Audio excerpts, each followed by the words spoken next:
Hello, hello, hello, everybody. Just waiting for myself to be able to see my own stream. It's kinda awkward because I go live and then there's a little bit of a delay. And I'm pretty sure that I say this every single time. Also, whenever I start streaming, my kitties immediately get very, very, very restless. So, I have one at the door. And honestly, I should probably open it. So that is what I am gonna do. Hello, hello, hello. The moment I'm done setting up, which is nearly now. Okay, setup done. Kitty time.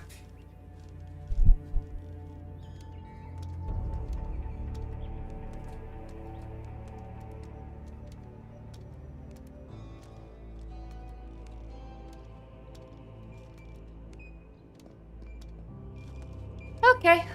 Kitty just wanted to get into my husband's room. That's all. So it's good. She can go and be there. Anyway, I have done a thing. I have done a lot of grinding. And the thing that I've done is this. I have a kitty of my own now. Look at him go. Isn't he just... I honestly quite like it. It's a shame that my main account doesn't really have any mounts. But I feel like I will probably want to keep my polls for a later time on my main account. But on here, we have a kitty. Which brings me as to why I have a kitty. And the reason why I have a kitty is because I wanted us to change our outfit to something else before we go and fight the boss. And honestly, I wanted maybe several outfits made, just, you know, in case we want variety. So I wanted us to have outfit pieces to play along with. And hello! Honestly, I've done quite a bit of grinding, so I have more 3 stars and such as well. But I thought if I'm already doing the grinding, I may as well also grind up my poles and also get the kitty banner dress. Ah, yes. Time to do a lot of meddling. But as you can see, just with the amount of new tags, I've been busy. I've been doing a lot of things so that we would have all the things to play around with, or as much things as I can get my alt account to have at a fast notice to play around with in the dress-up setting. Hello! So, I thought that the first outfit, I definitely want her to be in this dress. I don't know what I'm putting with it yet. I think that the wings that come with this outfit are a little bit stiff and kind of obstructive. So I'm not entirely sure if I want to like carry them around with me, but I want her in the dress. And I will probably match the shoes with it. You know, this is the first time when I actually get to take a good look at them in game.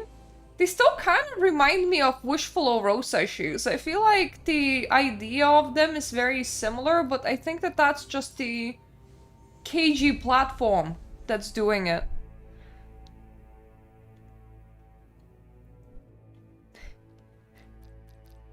Well, I'm pretty sure that's... They kind of look brokey. Do I want to have legs with this? The answer is no. I love not having legs with this dress. I think that goes fairly well. Now, putting anything else on here from this category might be not the best idea, unless I want to show up to the boss fight I mean, I suppose I can always rock a giant coat cape. Giant coat cape works. Yeah. My main account has crystals. My secondary account has imaginary legs, which is great. Who needs real legs when you can just not have real legs? I think you can't really go with long hair with this incredibly massive overcoat that we have over here. It almost feels like you need something that's smaller.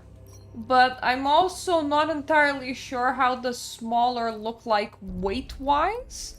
I suppose we can always find something to put on top of her head, which will help with it.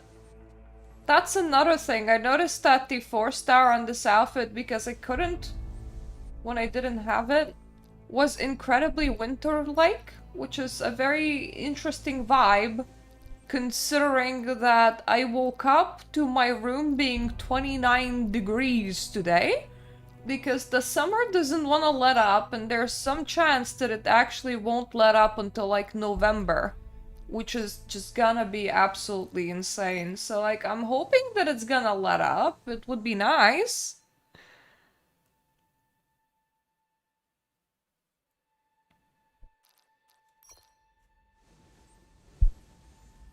Yeah, I don't think that anyone was doing too well on the summer this time around. I might just go with a tiny crown. I'll see. I want to look elegant, but also I feel like it's kind of almost bordering on offensive if you enter a fight with what is effectively a king and you bring your own crown to it. Like,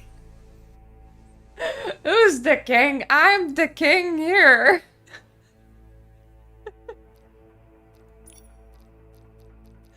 So I might just leave that.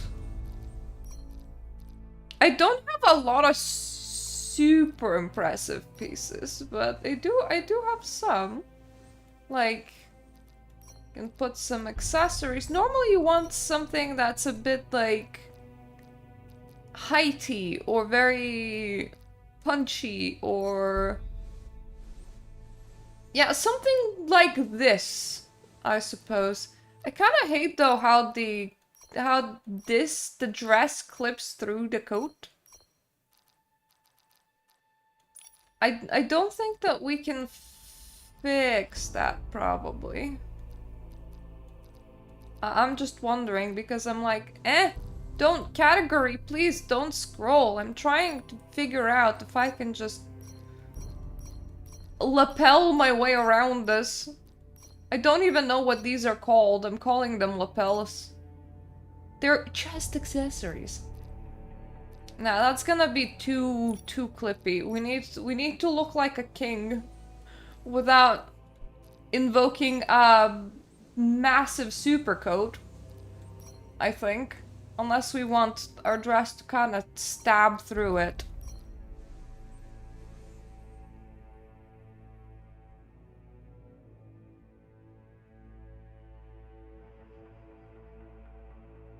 Yeah, I'm seeing my eye doctor on Thursday. I have been delaying it after the heat wave.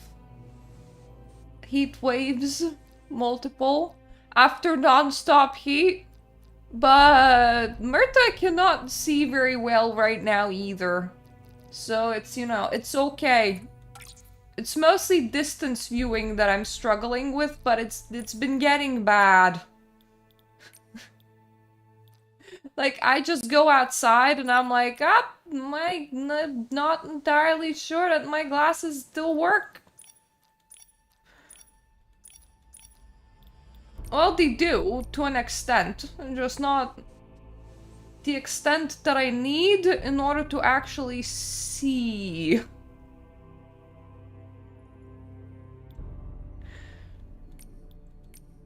It's it's because my husband's birthday happened recently, and we were trying to figure out how to maybe do something to celebrate it.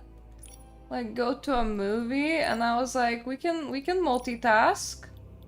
So I'm doing 2 things on a Thursday with 1 bus ticket. Yay me for optimization. This is gonna be quite fun because it has legitimately been close to 10 years since I've last been to the cinema. Because normally it's the kind of expense that I cannot justify, which is sad. But we decided to live a little because we haven't been living a little at all, and we likely won't be able to live a little for the rest of a very long time.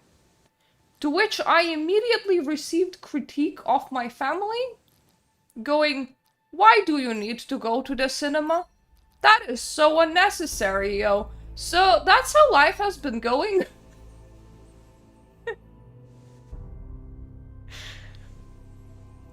Oh god, 53 degrees? That's absolutely insane. UK just like hit 36, but the thing is UK is very wet and it's not supposed to be hitting 36, and we don't have AC units, and we do have brick oven houses. So, you know, those are really, really fun when it's not cold temperature, but it's very, very warm temperature, which is kind of funny because this place is also not really built up to withstand very cold temperatures. On average, our insulation is good for an extra 20 degrees from what outside weather is like. So if outside has a 0, then inside can probably sustain about 20. Past that point, you're really gonna be stressing all of the heating devices. And there's 2 things that can happen with the weather this year, and both will be incredibly freaky if they do. One is, the hot might just not let up at all. Which means we're gonna have heatwave autumn and a relatively hot winter, which is not as bad as a hot summer, but that will be weird if it happens. But the second thing that can happen is actually the weather can do a flippy floopy, and we can enter a very, very cold winter, like a minus 15 to 20 degree winter, which UK is not meant to sustain either. So everything will shut down. Everything. And I'm not entirely sure that our infrastructure would support that either. So I'm assuming that danger for pipes bursting and electricity going down is yes. Either way, the weather has not been nice this year round. I've heard that it might get better by 2028. Up until then, we suffer. I mean, my internet went down during the summer.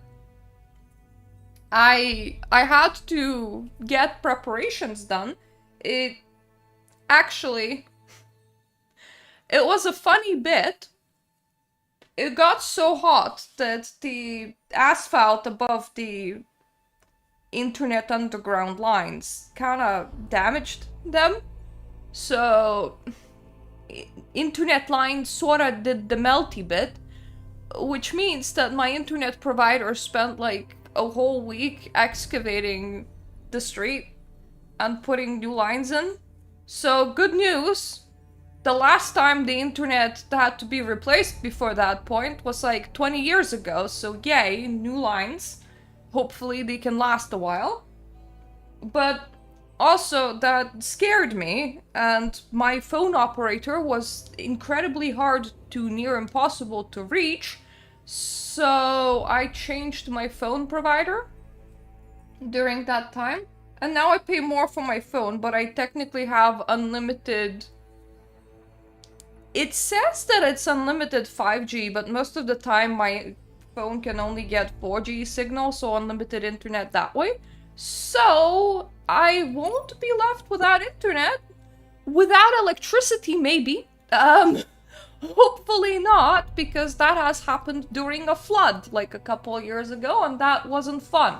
It was also like after New Year's, so it was incredibly cold. The moment all heating goes down, it starts getting incredibly cold in those kind of situations. Anyway, life. Hello. Oh god, I'm sorry about the power outage. Yeah, those suck.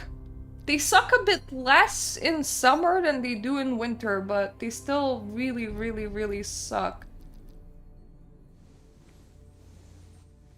I do kind of like how we look.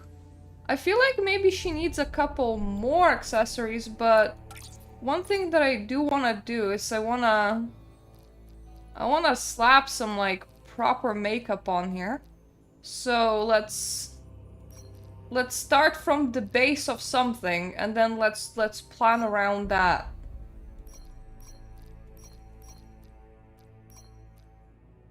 I think that's Wishful Rosa.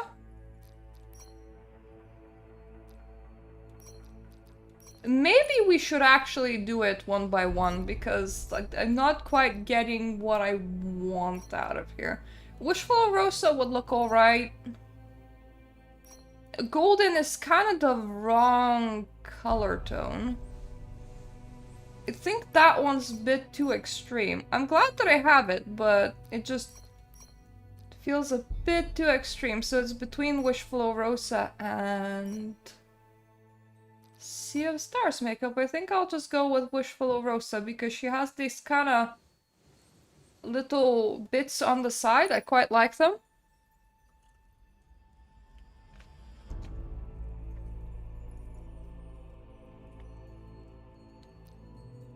When I was living back at home, about the time when a few years before I was being born, my country was fighting for its independence, and our gas and electricity was getting bombed / removed violently and on purpose in order to, well, wear the population down. So there was a lot of issues back then with that, but by the time that I got born, we had relatively stable electricity and water supply. It would go down, but whenever it would go down for like hours, not days, and like a couple of hours. So I sort of remember it fondly, because even though it would go down on like a semi-regular basis, like every couple of months, it would just be like to take out the candles time. Having no electricity in winter for over a day in UK has definitely been the more brutal experience of the two, because for one thing, incredibly cold.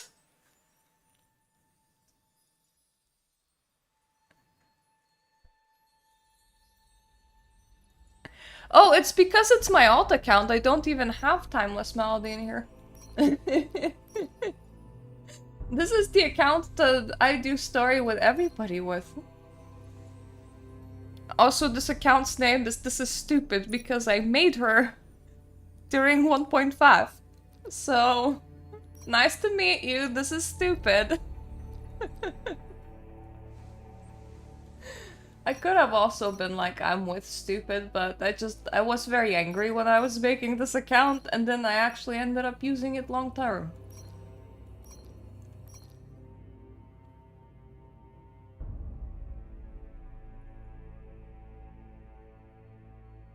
Oh, that sucks. When you're like, none of my neighbors are having this issue. It's kinda especially bad when that happens because they're like, will they actually like fix it for me or nah?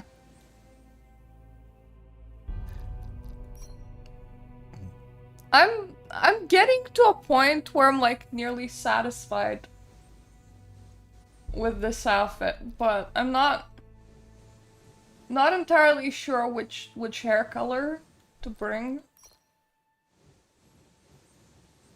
Pink is more of a Nikki thing, but this one is more matchy-matchy. I suppose I can... Oh, right, that's accessories. Nope, nope, that is hair? Oh, right, this is the main hair area. It wasn't really showing up. I can see if there's any good re-dyeing for the pinky bit. It is a pretty blue shawl, I like it.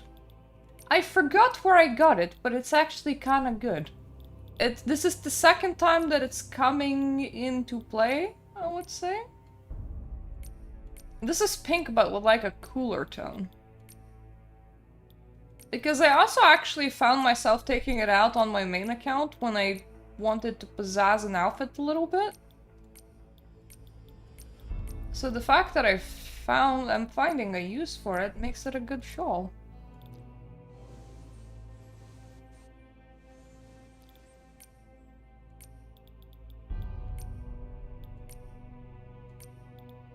God damn it, me and being indecisive over colors.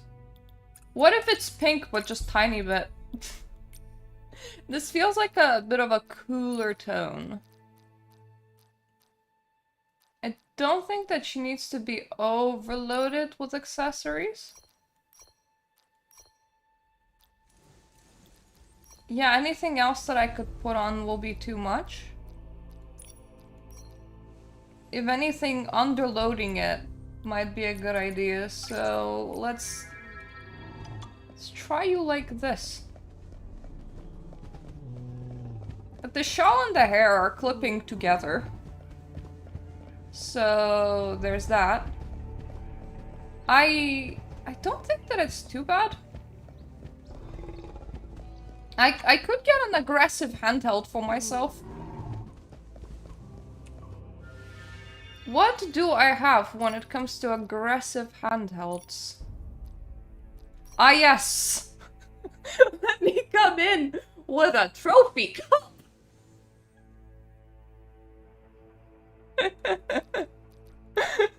I mean... a wand!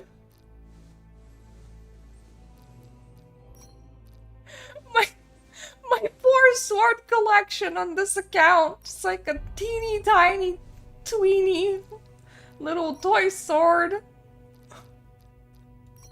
I kinda like the image of just walking in to a fight going, I have already won! Huzzah! I don't think that it's gonna translate into cutscenes, but yeah, I'm gonna carry a giant cup.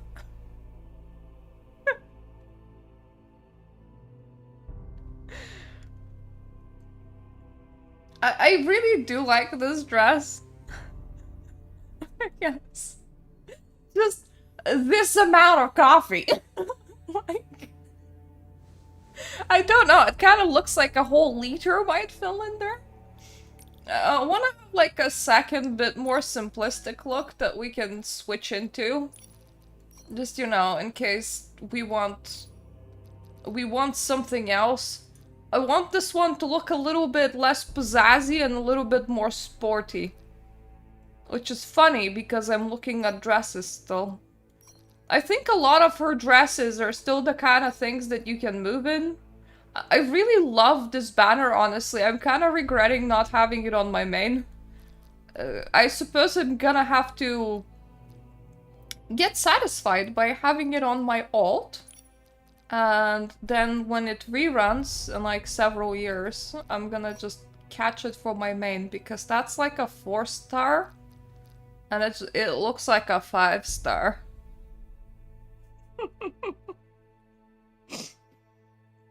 To be fair, I also have 2 pots of coffee. This one's cold. This one's room temperature. So we're very relating to a lot of coffee here. Something like this is very slick. I want her to match the vibes, but still kinda, maybe something like this, but have like no issues moving about, like something that looks a bit more sporty, fighty, that sort of thing.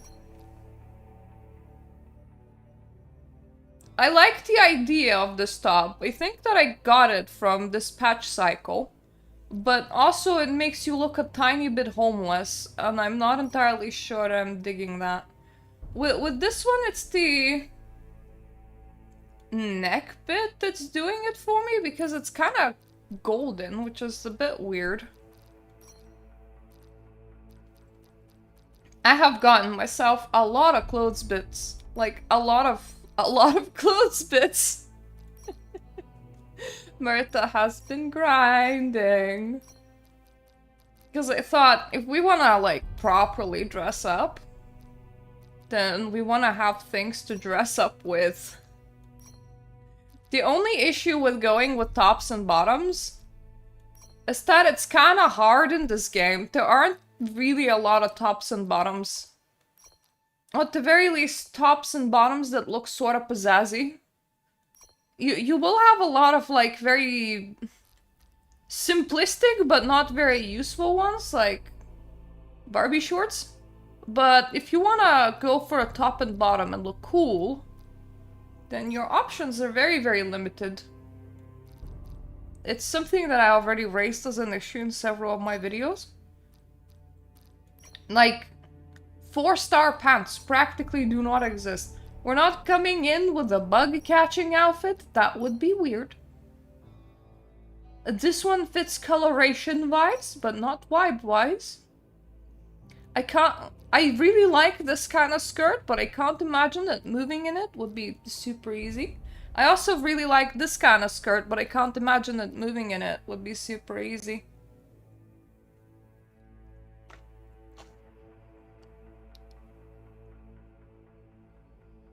Yeah, let's go for fishing.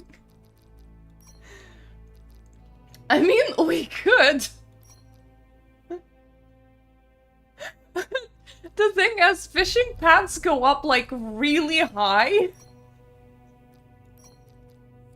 And it's kinda more like a casual style with, like, a stringy thing over here, so it just it kind of looks like Nikki started to get dressed and then just decided to give up halfway through. Like, you know that meme where somebody's like drawing a horse and like its ass is super detailed, but like its face, by the time it gets to the face, is just a doodle? It's giving that energy.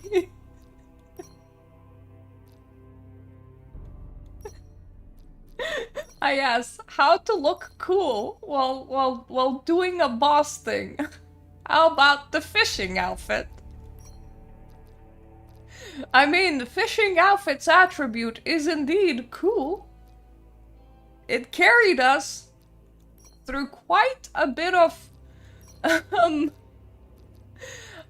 fashion duels, and everybody was like, "Oh my god, Nikki, the fishing outfit's so awesome! Look at you go!" I feel like the coolest things that I have are still like skirts.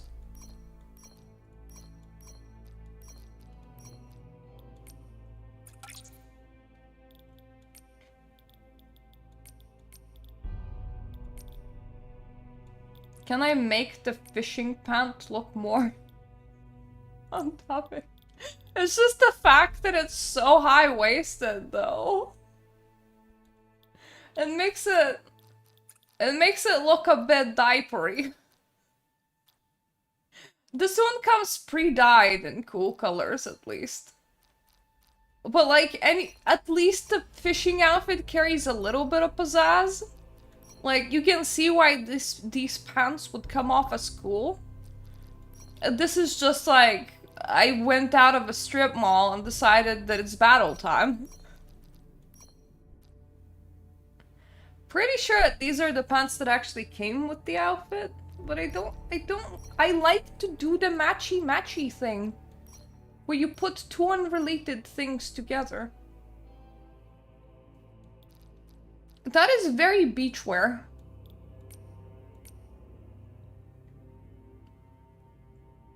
This could work.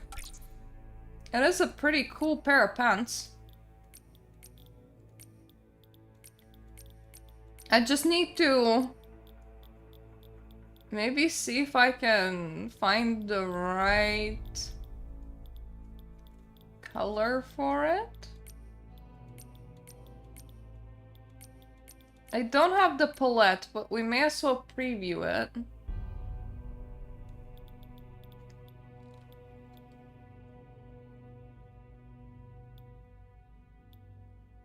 Hello!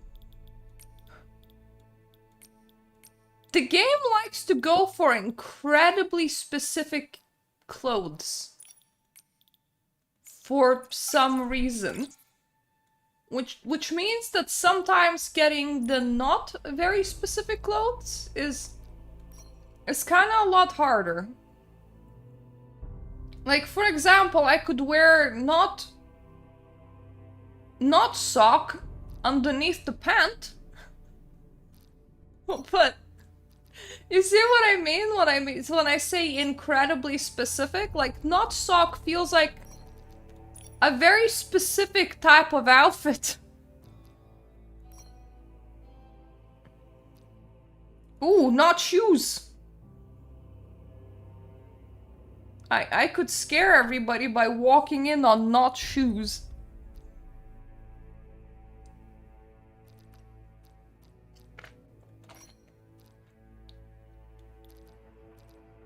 I suppose Nikki brought a couple of basics from her, like, IRL life.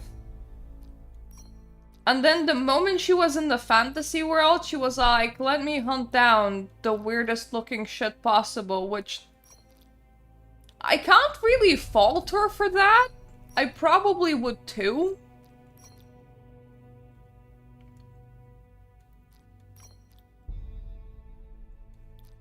Like, if you were dropped into a fantasy world, wouldn't you be like, you know what we're doing?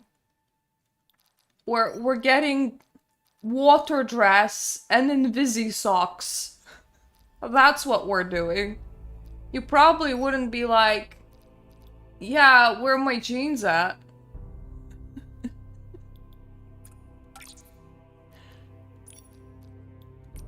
I want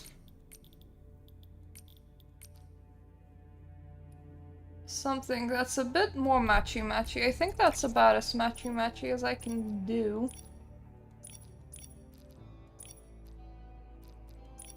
Ah, that's where this area is.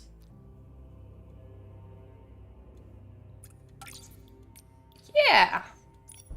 It's coming together nicely. Frickin'. Fishing. Can always be like, haha, look at my royal cloak, but that feels like a lot too much. What has not been saved? Well, I'm not wearing those pants, so I don't really want to save them.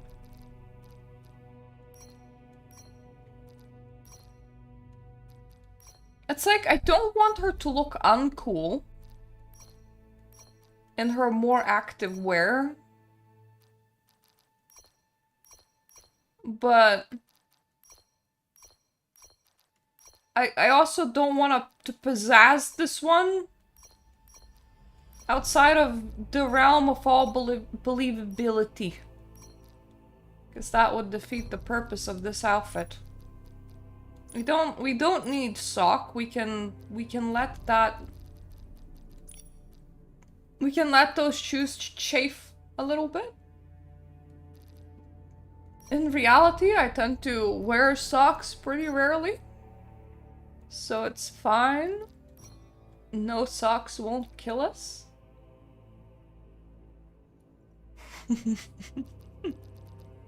Socks are for the cowards.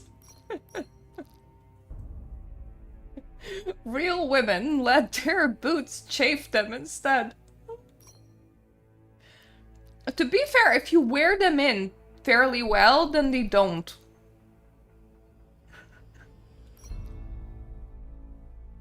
She is indeed very cool.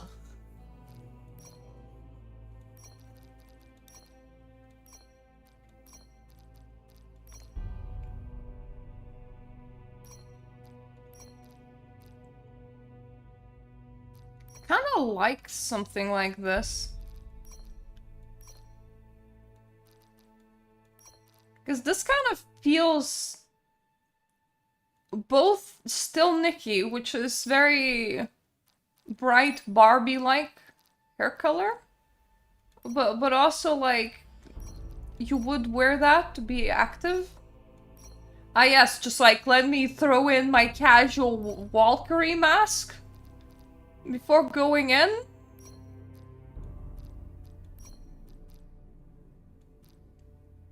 And this is such a weird piece. It looks like headphones, but made out of metal.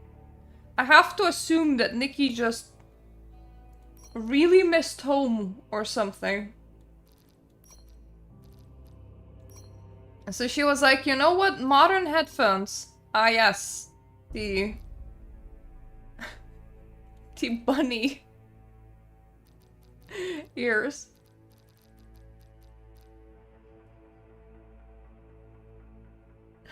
A lounge Valkyrie mask outfit. I mean, face protection is good, but it's kind of awkward to just come in with a full face of Valkyrie mask with your casual fit.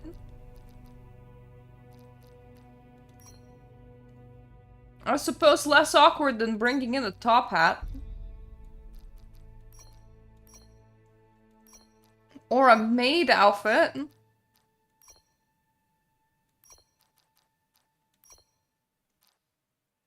A lot of items that Nikki has serves a lot of very bedazzling purposes, but not a lot of very practical purposes, so you can come in very bedazzled, but it doesn't look like a very practical application of clothes.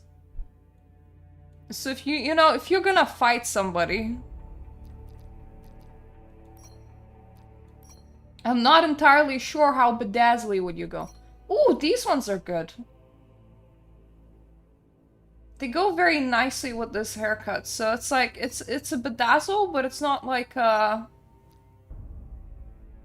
this might endanger my life in a fight sort of bedazzle. It's more like a casual bedazzle.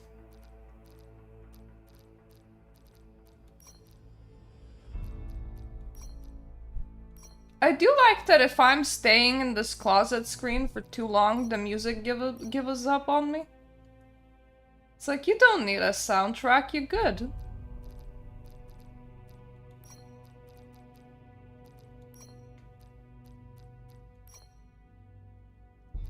I don't have a lot of things that are blue.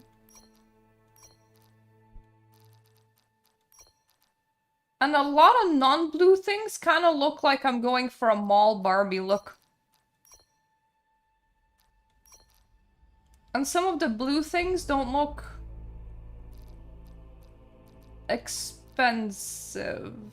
They look like I don't understand the game's focus to put something like in this kind of purpley shade. I wish that we had more jewelry that looked kind of silver in appearance.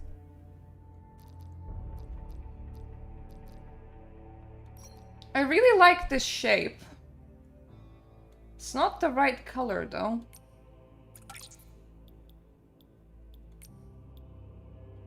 These things are dyeable, but we'll be surprised if red dyes well.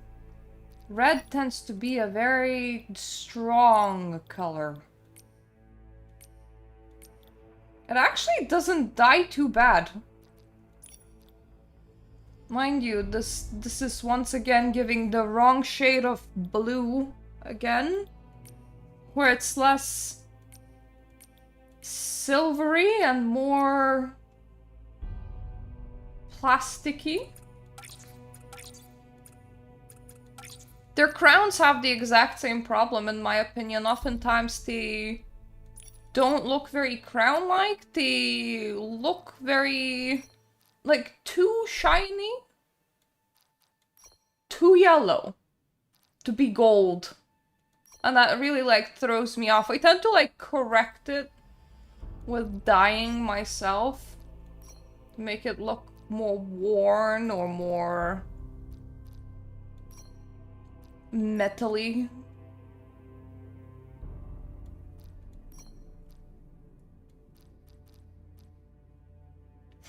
Cheese crown.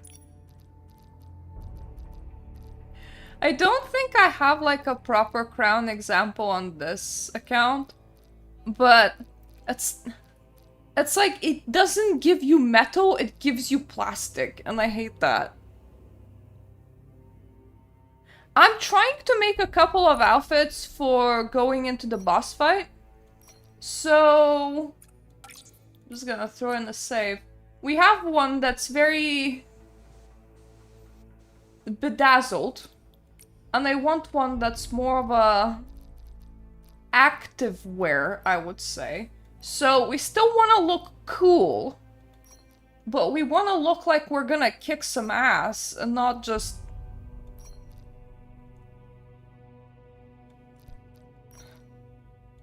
go to a strip mall, I guess? Or not just go to a party? I'm just looking at the kind of bedazzles that I have, and a lot of them are just not giving the right vibe. God damn it. Thank you.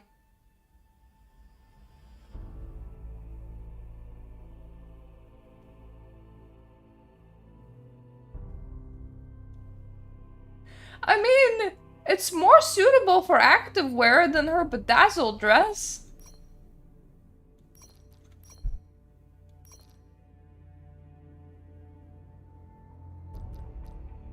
Like, at least it's two separate pants.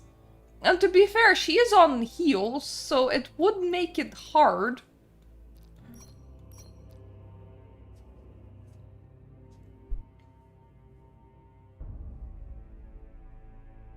I kind of like that, just to give her Valkyrie face decorations. It makes Nikki look a bit more surreal. Definitely should not give her any of that. Oh, that's exiting the wardrobe. I wanna make sure that I'm not in the dyeing menu and that I can see everything that I have, including things that cannot be dyed. I think bringing in any wings would be the wrong idea.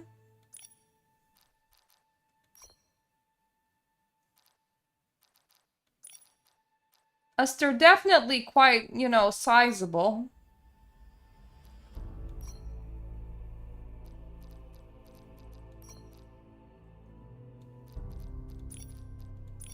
Maybe if I added some makeup.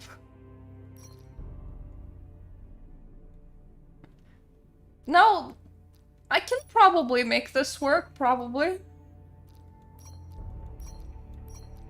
Some of the Nikki eyes that I have are very, very creepy. Including the ones that I'm wearing right now.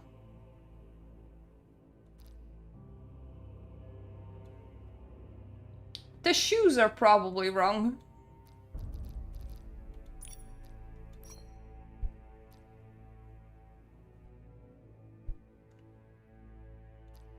And this is like looking mech parts enough? while still looking like you can probably fight in it.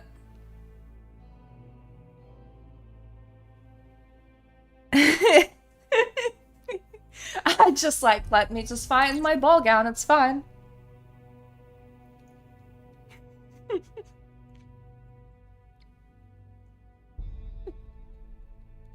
Ah yes, just like, you know. Look, fishing outfit apparently is cool, so fishing outfit is for everything. It's like, you know, bring a fishing lure.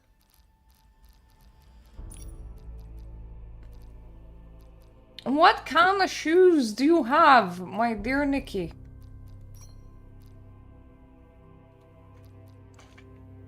We probably don't want sneakers.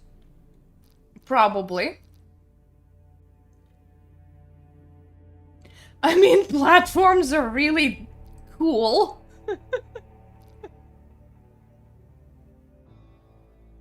Probably the wrong color for it, but she's definitely serving a look. Ooh.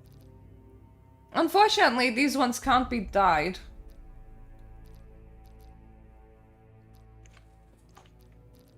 But I do like the idea of like a smaller platform.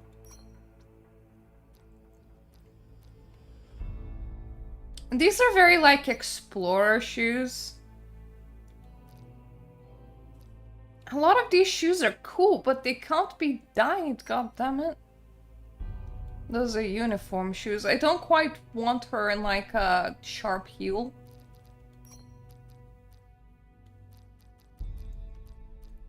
I think that she looks better in a platform.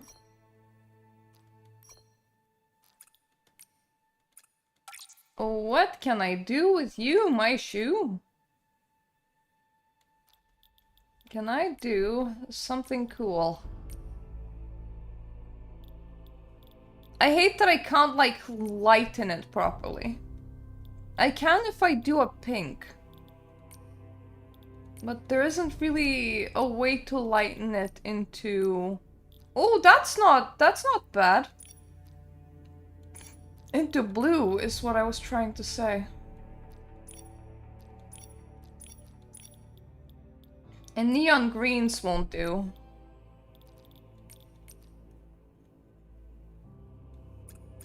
Yeah, maybe something like this. How do you look outside?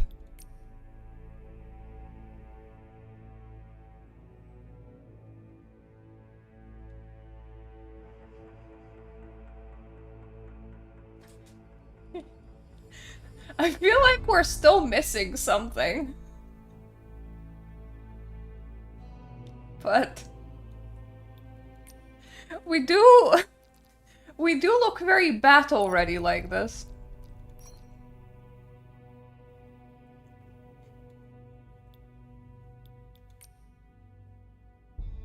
Ooh. Invisi socks. But without the effect. It's giving just like a little peek of see-through. That's nice.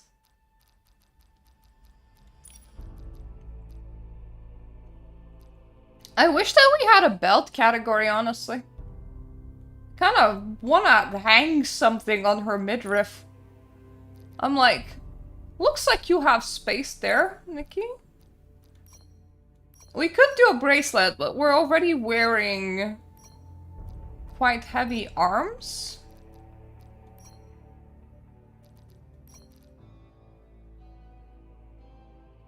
I mean, something like this might work.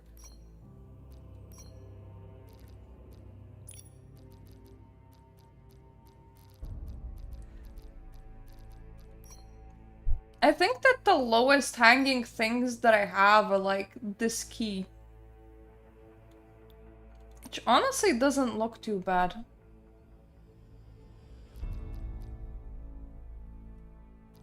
Oh, the key can't be dyed. Okay, got it.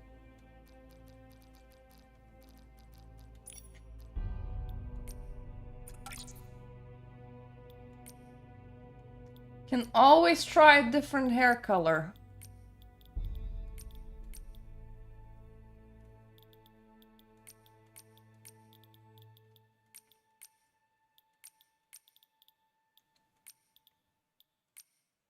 No matter in which color, this hair looks very neon. It's very, very bright.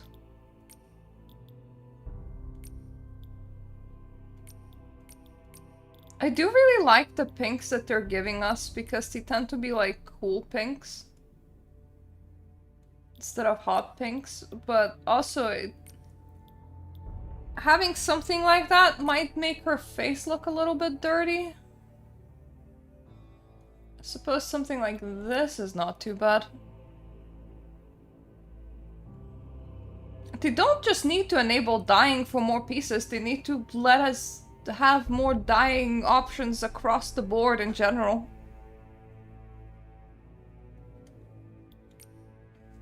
I almost feel like I need a darker hair to withstand the weight of the rest of the outfit. Both will be very blue, but actually not too bad. You can get a full color wheel if you pay for it. That's the only issue. Oh my! I've been in my closet for 51 minutes and I did not notice. Whoopsie. That's what happens when you're trying to like enter the battle looking just right. When they're like, Nikki! Important things are happening and you're like, wait, give me a moment. Like, I gotta dress up, guys. Like, I can't just show up. Okay? I gotta look right. Yeah, I think I'm gonna give her a sword. So she does carry her handhelds really weird, I will say. She's like carrying it halfway away from her body as if she's kind of afraid to have it too near. So we can we can come in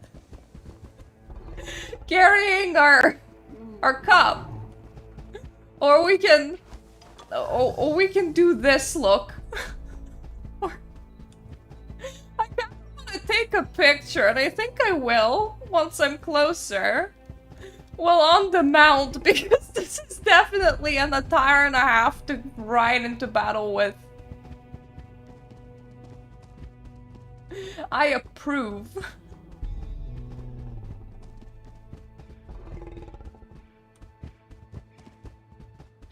I do agree that the lion is awesome. I actually want it for my main account, but I can't justify pulling for the outfit just for the lion. Also, unfortunately, the lion won't stop emoting. Well, moving. Suppose that's the issue with having, like, animals? Ooh, I have two poses on this mount. That's pretty cool. Ooh! Oh, I like that. Oh, that's really nice. The fact that I can just rest near my lion. I love that. God, I wish I had infinite pulse. Don't we all? I'm like, if I had infinite pulse, this lion would be mine on my main account as well, not just on This Is Stupid.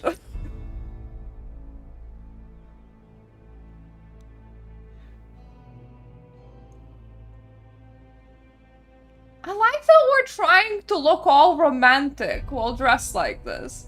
Like, all of her poses are just so...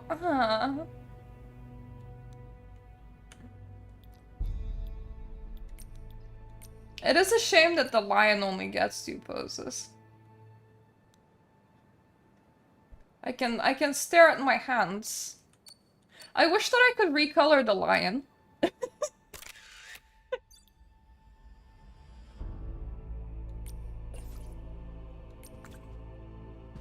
Yeah, I do think that the lion is on. Maybe I will get it on the rerun. It's good. It's good to have things to look forward to on reruns. I still have several things from the Wishfield saga that I want to get. Maybe one day they're gonna like provide a mount with an outfit that I love as well, so this can be a beloved lion on one account, and then like I can have a different beloved mount on my other account.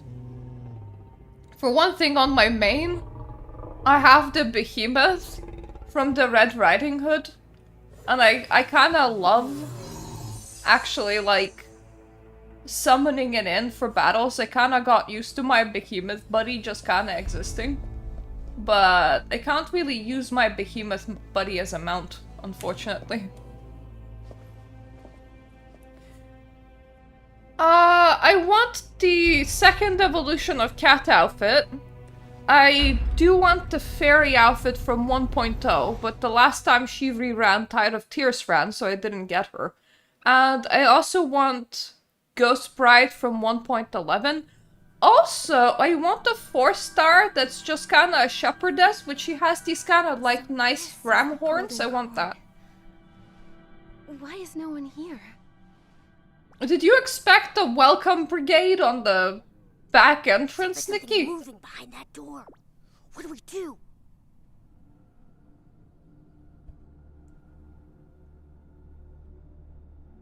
The thing is, I like the Chinesey things as well. It's hard for me to actually think of a region that I wouldn't really like pull for. You know what? I'm gonna vote for Whaleport just because I think from the sci-fi outfits, I will be the least tempted to pull. But then again, the Rippling Reverie, which was a water dress, was very Whaleport-y. And I was like, great dress. So there's a high chance that no matter where we go, Mirta will be like, ooh, shiny! The soul corridor collapsed, so we came through the Whispering Garden and went through the back door instead. In other words, Moths can't track our movements. Yeah, Nikki, that was kind of the point, you know, entering from the back door. Well, we're in the shadows, but we can't alert them. I think we should figure out where the other half of the Mark of the Cycle is first. Yeah, then we'll catch those moth thieves off guard. But this place is a maze. Which way do we go? Moths might deceive us, but there's one thing that won't.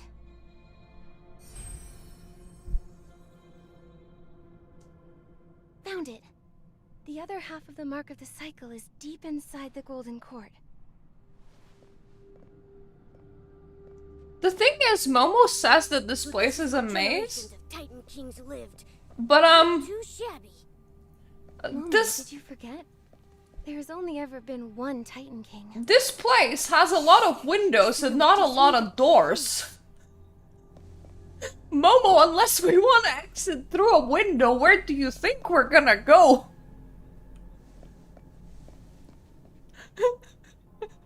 Yes, they're in one big room and Momo is like, this place is a maze.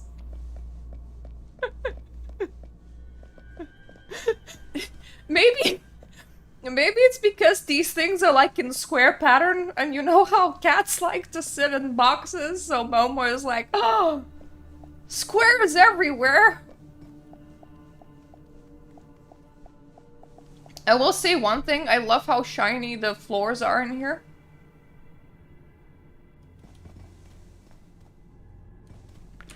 His new birthday cloak. I don't know if I have it. Oh, I do have it. You're correct.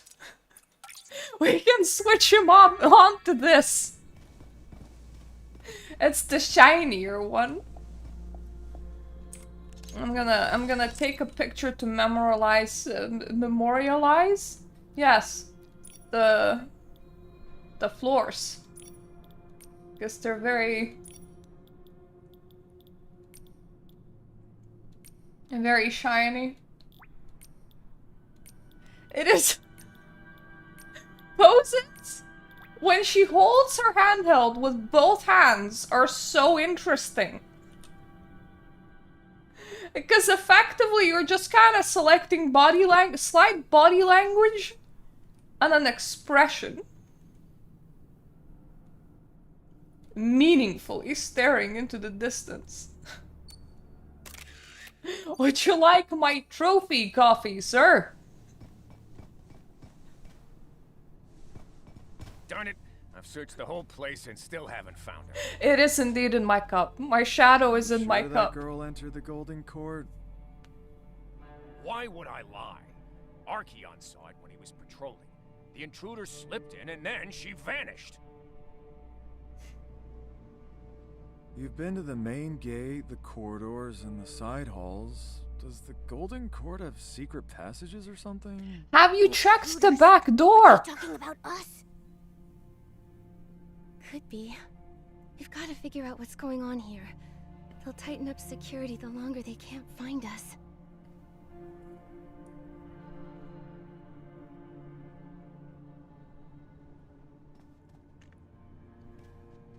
What did this intruder girl look like?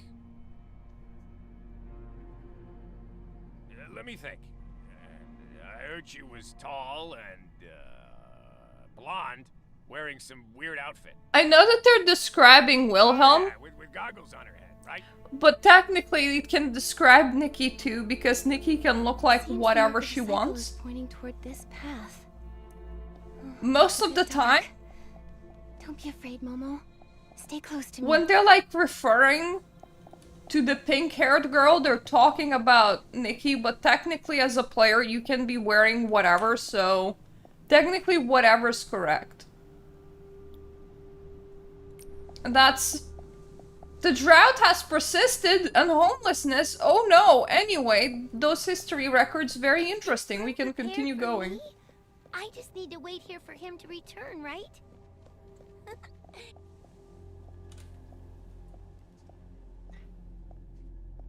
A Lumi carved out of wood? Aw, look at the little Momo jumps. I think I saw a few more dusty toys like that just now. Those voices we heard, they sounded so familiar. I just can't figure out who they belong to. Let's hurry and find the other half of the mark of the cycle.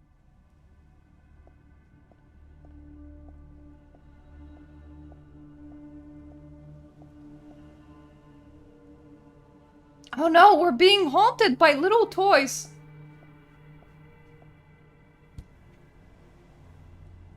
Did it come into my pocket?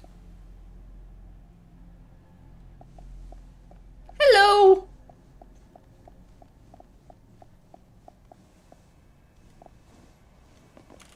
My scales. Oh, they hurt so much. Oh, is this part of the game too? No, I can't talk to them.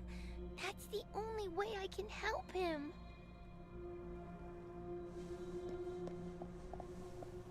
They trapped the baby dragon in here.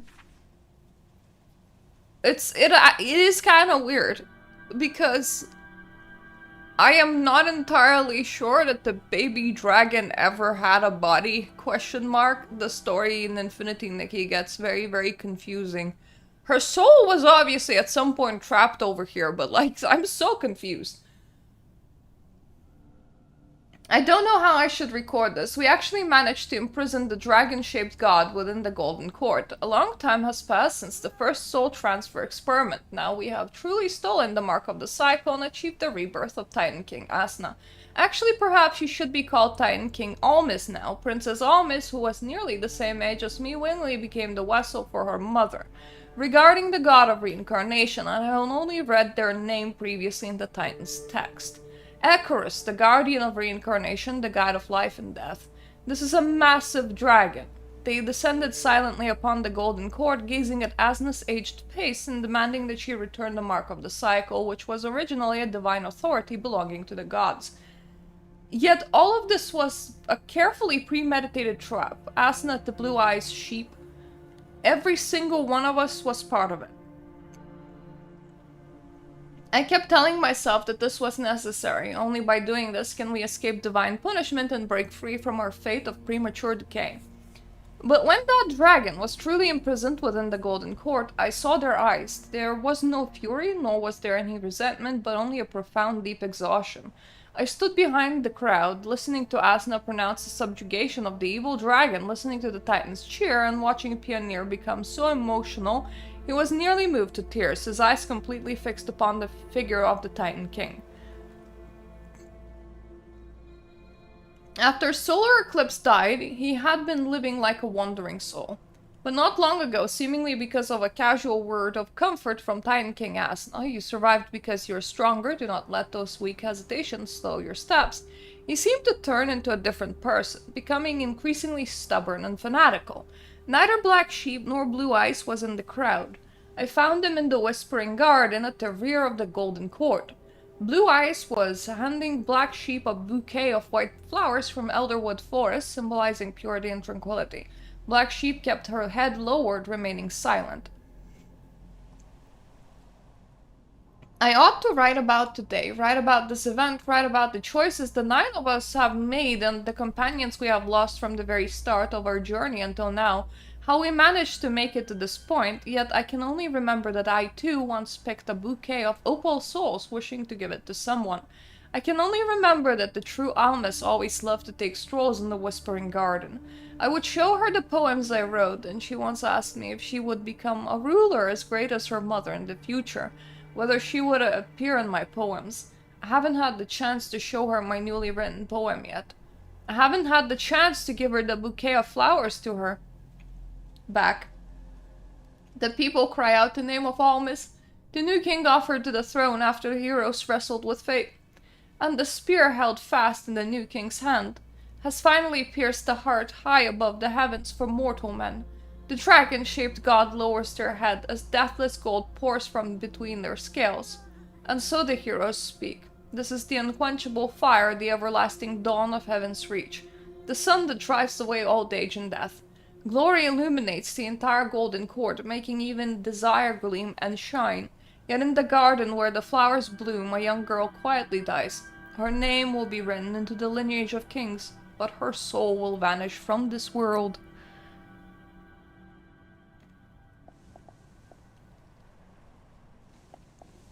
You can always come back and play through it yourself.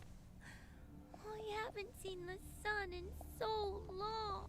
Yeah, Icarus' blood was gold. Back to take me home. The thing is, the Titans were cursed to kinda explode into gold and die from the disaster. So technically the desert is dead Titans. It's very shiny though, very pretty. 10 out of 10. Those people really didn't recognize me. The one playing the game with them here isn't actually him. It's me. I hear a little girl. Who is that? What does she mean by playing the game for him? Pretty, shiny, blood.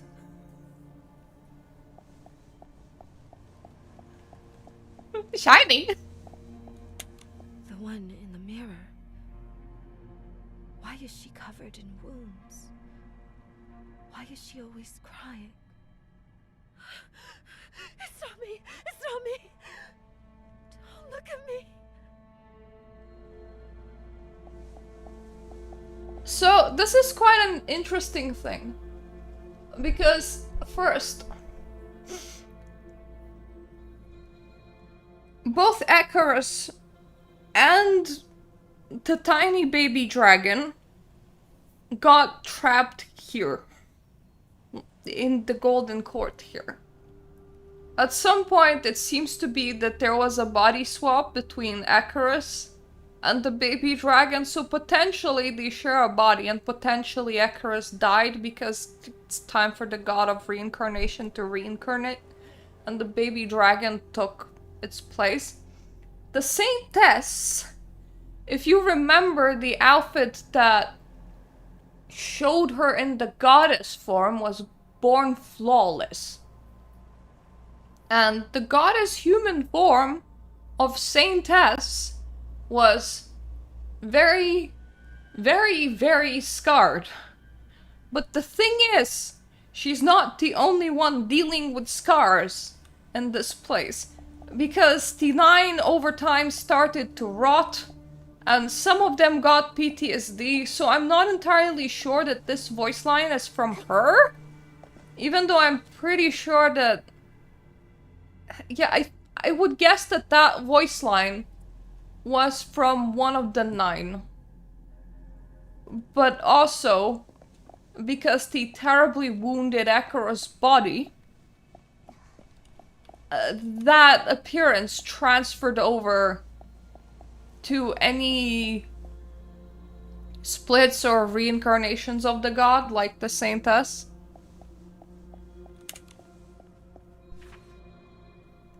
Everything feels like a dream. We actually managed to imprison that dragon-shaped god within the Golden Court. Turtle Dove told me that when they were imprisoned, they did not utter a single word, but merely looked upon them with eyes full of compassion. There was no hatred, no anger. Perhaps in their eyes, we are the ones who have never truly known freedom. I have never been this close to a god before. Once we could only gaze from afar at the shadow at the horizon, listening as they handed down cold divine degrees, while forcing ourselves to accept that our companions would become sacrifices to satisfy God's insatiable appetite. Gods were supposed to be selfish, greedy creatures, but this god seems different. Their gaze reminds me of my father. Can a god love their children just like humans do? Today I went to see them again. I tried to speak with them. I wanted to tell them that we do not wish to desecrate the divine, but merely want to escape our fate of premature physical decay. We just want to live. I wanted to tell them that a child is about to be born, and I want to give this child a free world where they can grow up healthy without ever having to rely on the cocoon. Blue Eyes is deeply worried about me. My body is growing weaker by the day. But we have agreed that once the child is born, we will let him sleep within the cocoon first, until the new world arrives. How long will this child sleep inside the cocoon? A year, 2 years, or perhaps 10? I looked towards the dragon-shaped god, only to find that their gaze seemed to have changed. Driven by a sudden impulse, I asked them, "Are you Icarus?" Across the ice-cold golden chains, they remained entirely silent. I think this is where the body swap happens. Like, I do think that they did manage to imprison Icarus, which was on the cusp of finishing their cycle of reincarnation, and that made them kind of let go of their body and their next iteration take over instead. Lately I have been dreaming more frequently. Blue Eyes thinks I am having nightmares, but I only dream of a flawless child opening their eyes for the very first time to look upon this world. No gods, no sacrifices, no gold and no chains, just a simple birth, just like my own child. I go to see them every day. Sometimes I can hear a low whimpering. Yet when I look at the dragon covered in wounds from head to tail, they show no reaction at all. Snake says it is merely my auditory hallucinations advising me to get more rest. These days, she always wraps herself up completely tightly, but I notice that when she stares at the wounds of the dragon-shaped god, wounds she carved open with her own hands, her eyes conceal a lingering terror. Whether it is seizing the mark of the cycle, or the soul transfer plan, everything has happened far too quickly.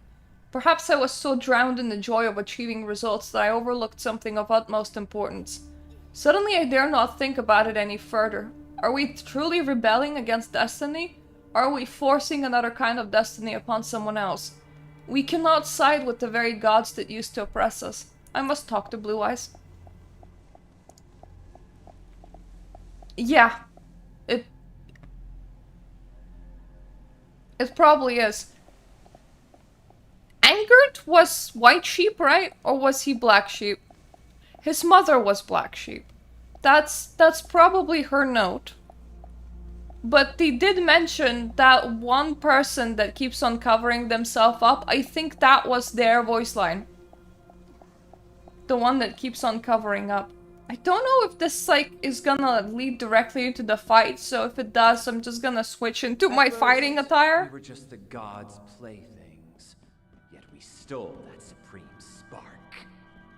We were born in the eternal night, but we shall break from our cocoons and emerge into a new golden age. The baby voice was the baby dragon, which is also the same as the Saintess, who's half of the soul that we're carrying. Which is kinda, from what it feels like, another reincarnation of Icarus. So it's like their baby self. They're kinda separate, but also not really.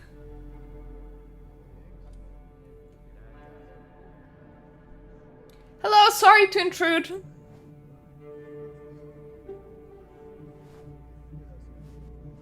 I love how the room is massive, but the amount of people that are there is minimal.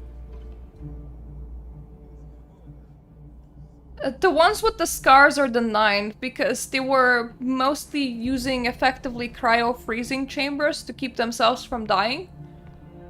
So, Tonight, we raise a glass to a golden age that should have returned. They spent some amount of time out, but mostly they stay in the cryo-freezing sleepy chamber.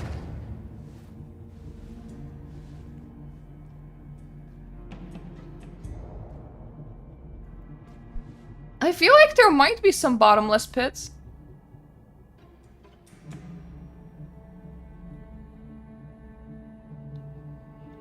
It's like they're defrosted, so there's no crystals, but they are very scarred because they are kind of rotting from the inside. That looks really good. My. Blue Eyes and his son left our honored guest to attend the feast alone. How rude. I saved that as a screenshot because we look very we look very correct for this cutscene. We should introduce ourselves.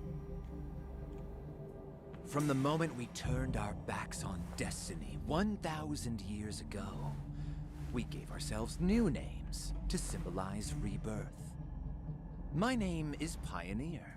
Among those who survived the curse, there are Turtle Dove, Snakes, Poet. I've seen these. No, this is my second playthrough of the ending.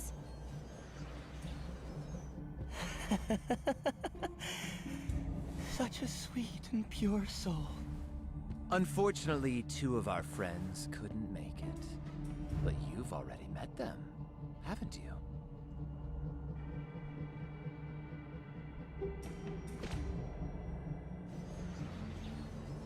Anger didn't come with you. Is he alright? I hate that we didn't tell her that he's I dead. came here for the mark of the cycle. And because I promised Like, I completely avoid that question about anger. And this was his family for quite a long time. And Blue Eyes is naive and utterly useless. Silence. I came as you requested. Let's begin the feast, shall we? Yeah, I do too. I think No that more that's games Snakes. She was always have the other covering half of the herself. mark She of the couldn't cycle. look at herself. Don't you? That's right. Where is it? I answered your question. Now, it's my turn. If a person is abandoned by the gods and rejected by fate, should they accept it? Should someone be condemned for living as themselves? But you always have a choice. I feel like it's never a question of should. Oftentimes you have no other choice. From the moment we were born, we had no choice. And everybody's condemned for living like themselves. However, there's Pretty still much someone literally present who has everyone. The right to choose. Wouldn't you agree, miss? There's always gonna Join be us. someone to Share the pass mark. judgment. The mark of the cycle doesn't belong to me.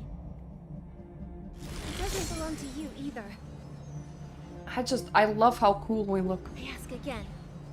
Where's the other half of the mark of the cycle? Oh dear. This is truly disappointing.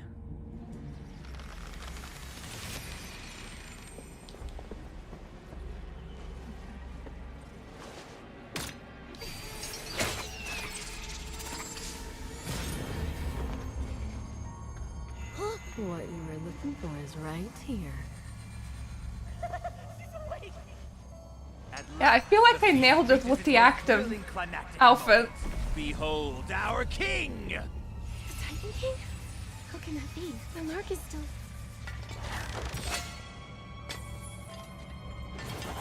The Abyss's power can awaken the king. It's just temporary. It's more than enough to entertain you.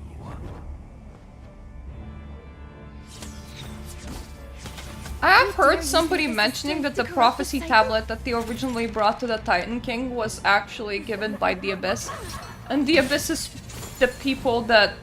The people, like the phenomena that's making all the purple gooey bad shit that we keep on purifying. Your wretched creatures burdened with sin!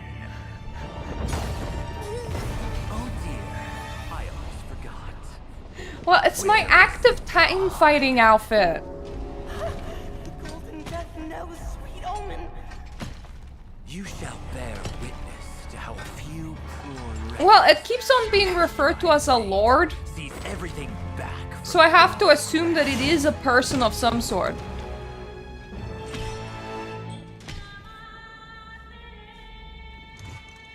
Maybe because they're like an anti-god? He actually summoned the Titan King?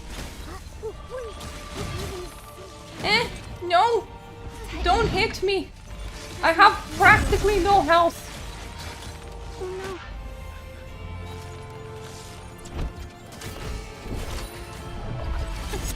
Elden Ring wants their boss back. No, we're keeping it.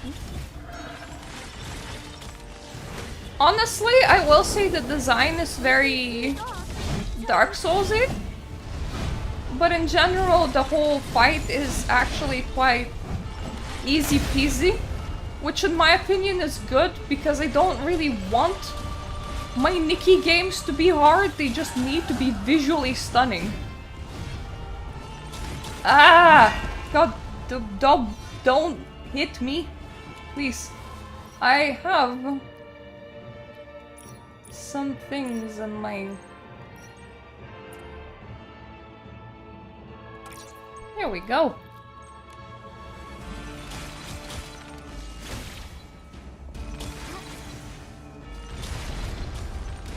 I kind of always cheat on these.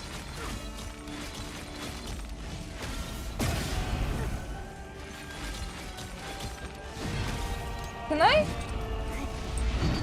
No, yes, wait, no, yes, sort of. Okay, he doesn't stop fighting if you enter the photo mode, which is unfortunate. Because otherwise we could take so many cool pictures.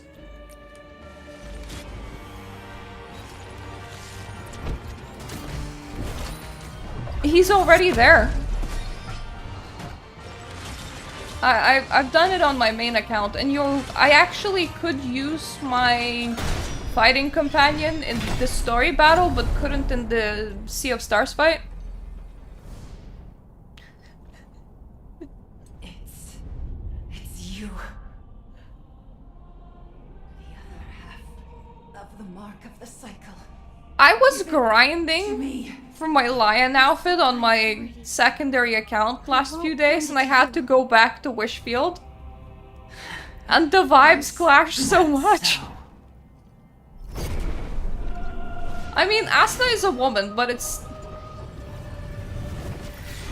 I don't even know whose body she's wielding. Technically the Abyss's, I guess. More innocent people into the abyss.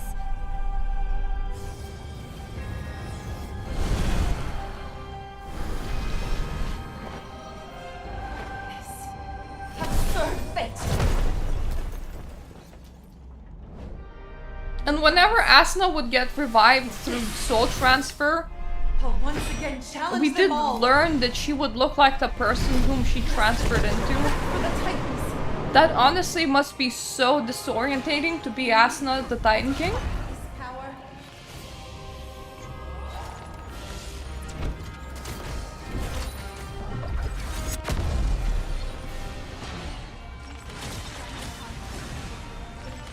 There is a very interesting, like, historical precedent where, in some cases, the head of the state is called the king no matter what, and his wife is called the queen. But in the cases where you are having a female king, that's a sovereign ruler, it is still a female king. So you would just refer to them as king.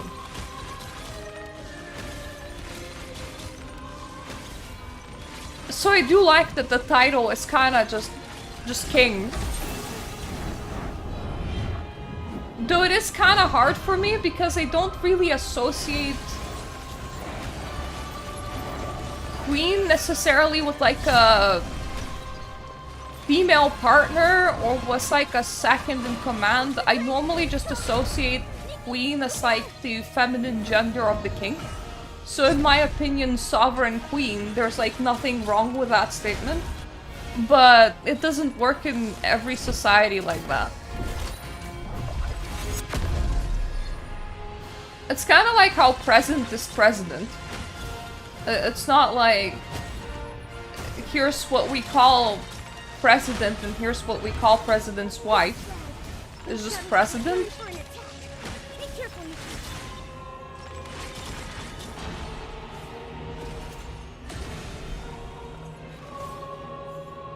I don't even... Normally if you have a sovereign ruler that's female, they often are just unmarried. So their partner is not acknowledged. Because the moment that they're married, the power goes to their partner. Normally. It's not the way that it's done in modern days anymore.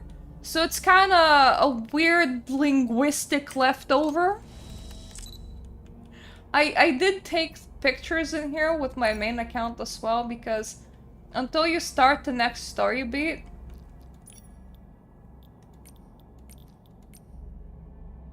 you can't just like stay in here for a while.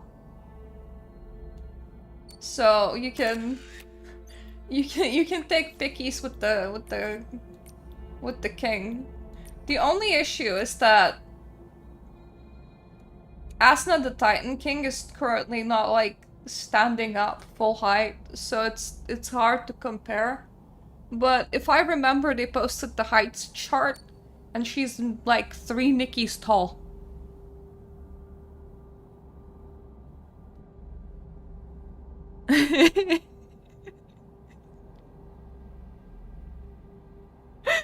Queen Philip. I mean, it would at least be cute.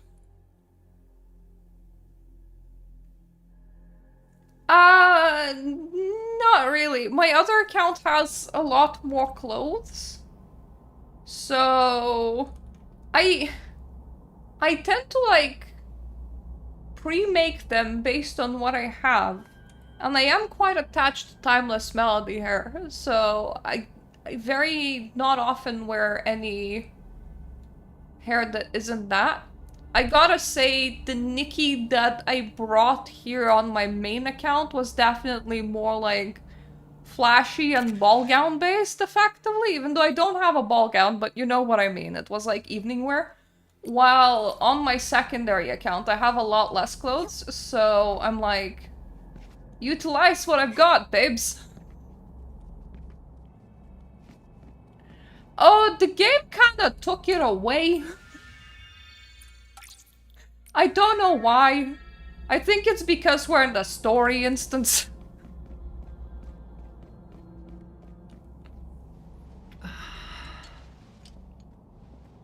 What a wretched reunion. You've met me before, haven't you? I think you forget. My memory. Over these past 1,000 years, much has been lost. So, Asna's memory is very hazy. Listen to me. The other half of the mark of the cycle lies on that girl there.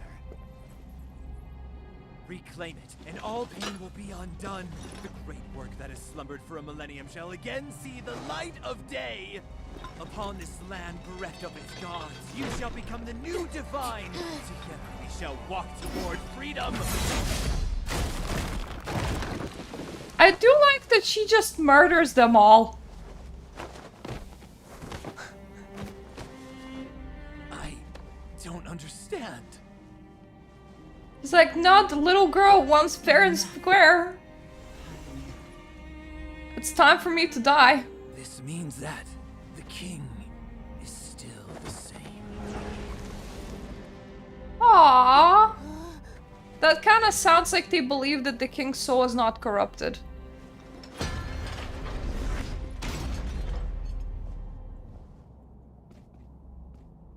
Why would you?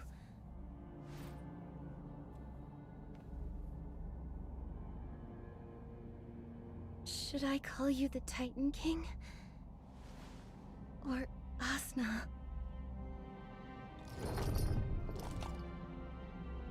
You may also call me Click, Miss Nikki. That Momo expression. I've been connected to this half of the mark for 1,000 years, since the Veil Fall. But because of the divine curse, a fragment of my soul resided within Click, the cogbud. And so, I watched. I watched as the once bustling Heaven's Reach became a ghost town. I kind of was, because Click just went with that their mission at the end was protect, but they just couldn't remember what their mission was. Click, unable to help in any We also way. could psychically talk to Click. With every Nobody passing else day heard mounting them. by the weight of Hello. time, I started to forget I was once king. You know, being forced to watch the decline of your civilization is really brutal. It's like a fine wine and a nightmarish poison. Do you regret it, Asna? I never Hello. judge myself upon my regrets or lack thereof. But if you're asking if I would choose to do it all again, would I venture down this exact same path? My answer would always be yes. I was prepared the day that I took the mark of the cycle. But my sins should not reflect. I mean, upon honestly, my subjects. memory can't even handle 30 years, so it's fine. Take the other half of I'm the not mark of the known cycle for and remembering liberate my things. people, for they have been tormented for far too long. Let them enter the cycle. We can't steal this outfit. And so should I. But the legendary outfit is King Asna's outfit. Remember your promise, Nikki. Let this be the last thing this king does for her people. And I like how this cutscene kind of shows that their burden was very, very heavy. It's not like they spent thousands of years just like having fun. What's happening? This half of the mark of the cycle is floating away! Yeah, I haven't for a very long time now, though. I left a while ago.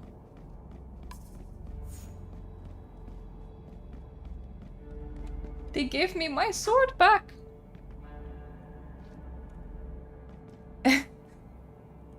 A lot of our bosses are non-human, though.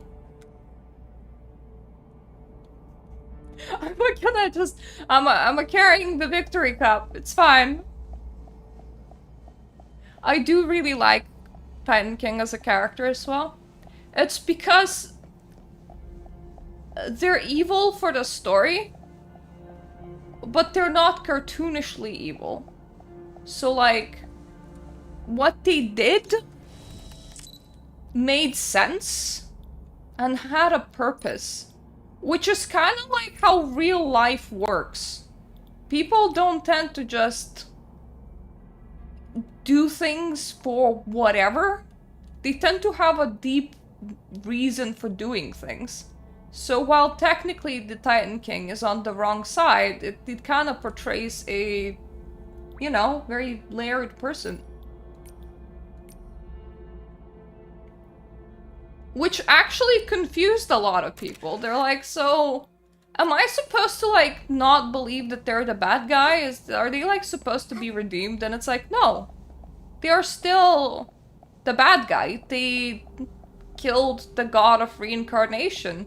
The fate of their people didn't matter more than the fate of, like, the whole world. It's unfair that the reincarnation duties landed on Parksolian shoulders. But at the same time, they had a reason for doing it.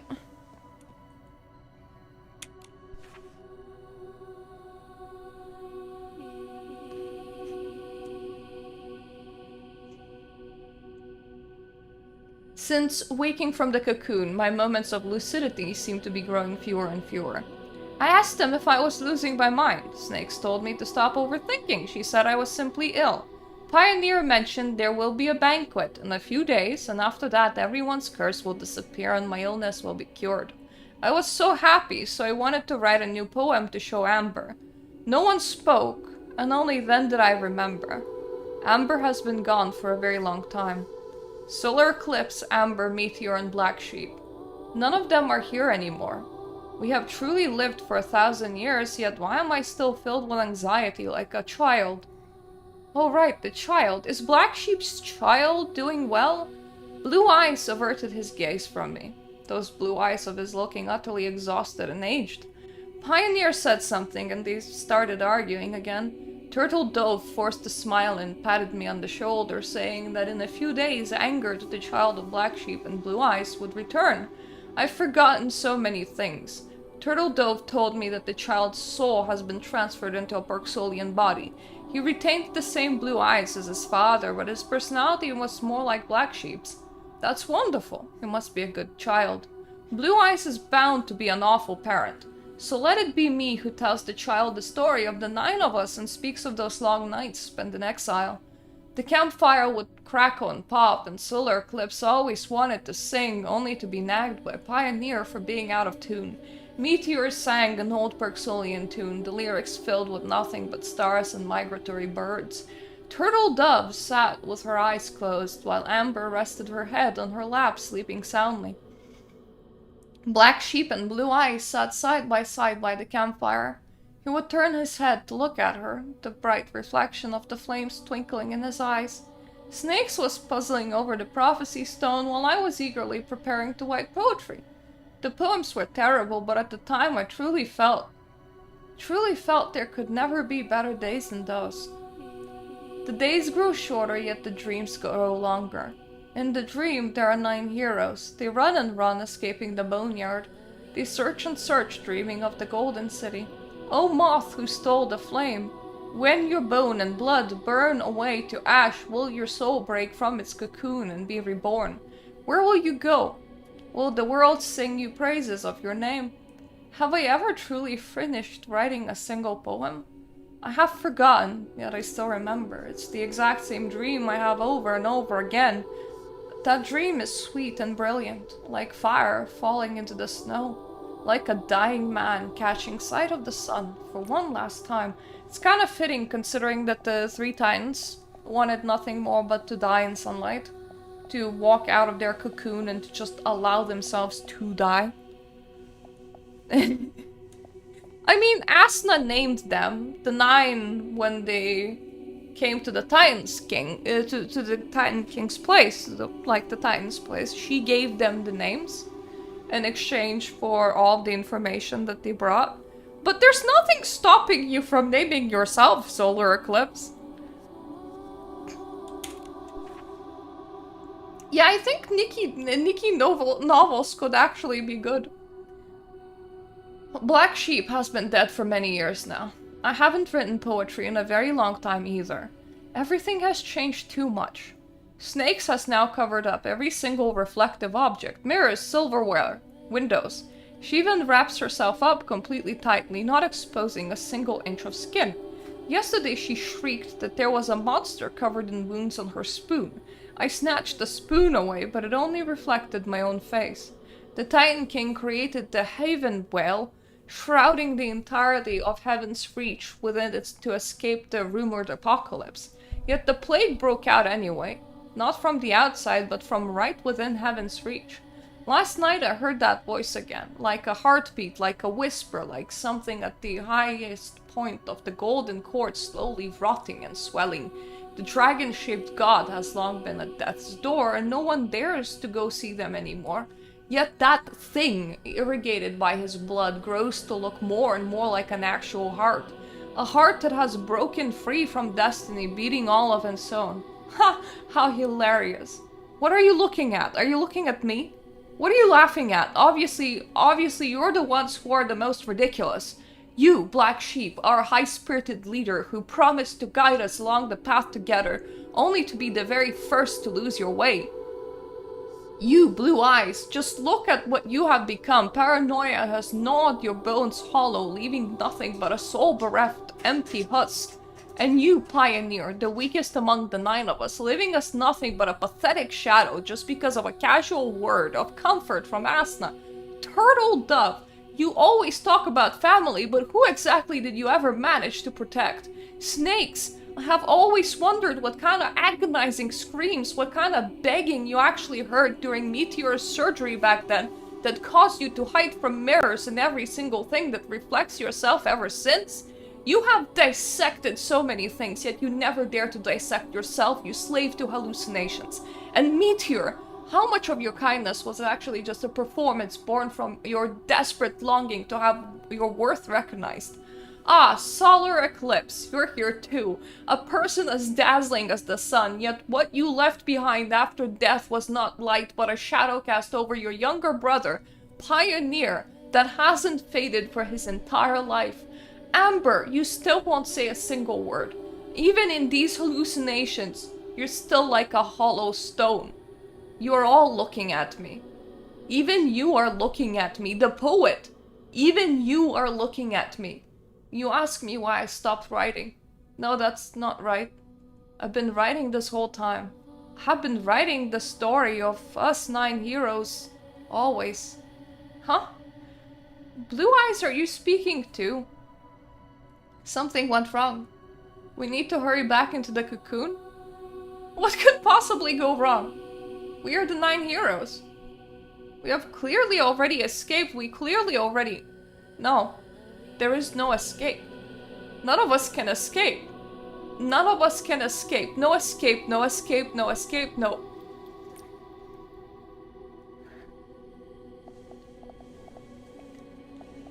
There are indeed kitty sounds in the background. My guy got up from his box and went to scratch my table at the corner.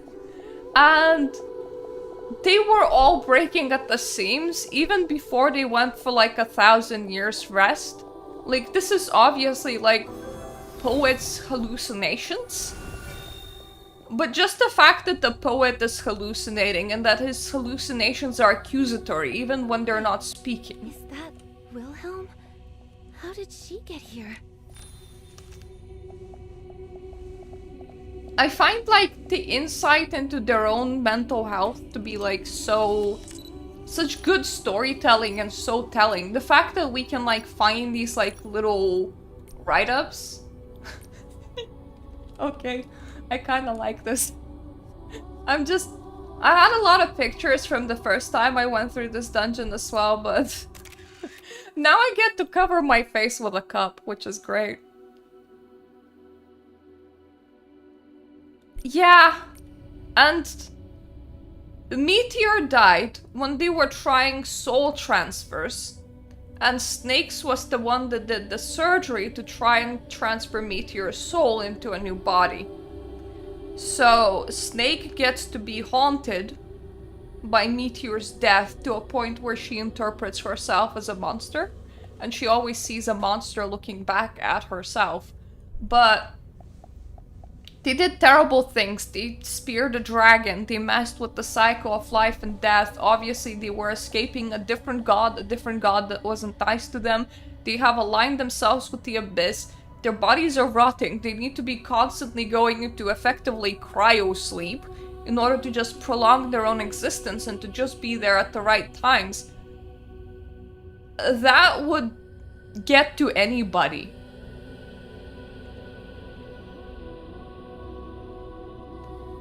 I think that this dress in general looks really, really good.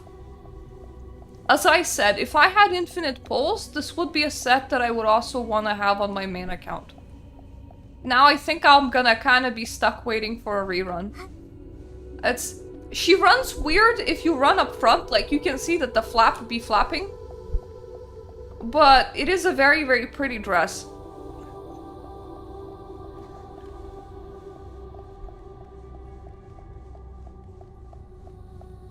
Hi, Willem.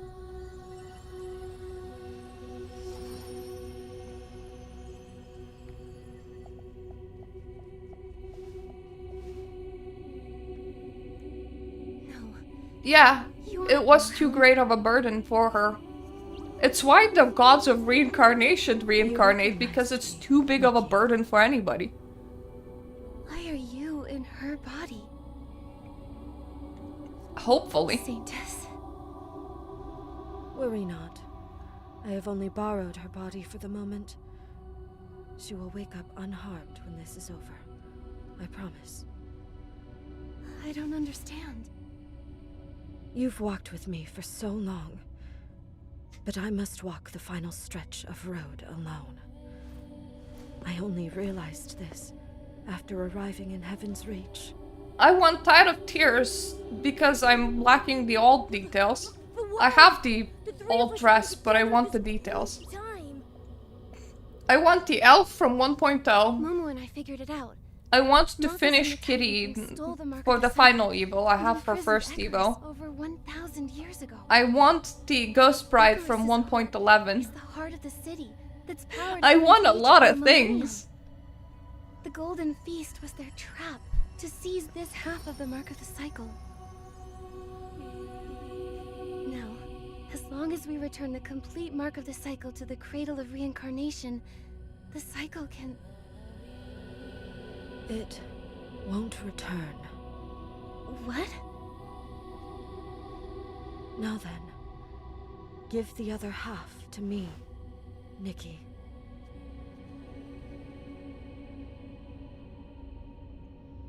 It is funny how Wilhelm does kinda show that if a dragon's soul merges into somebody's body, they do get the dragon-esque Persolian features. To Heaven's Reach before.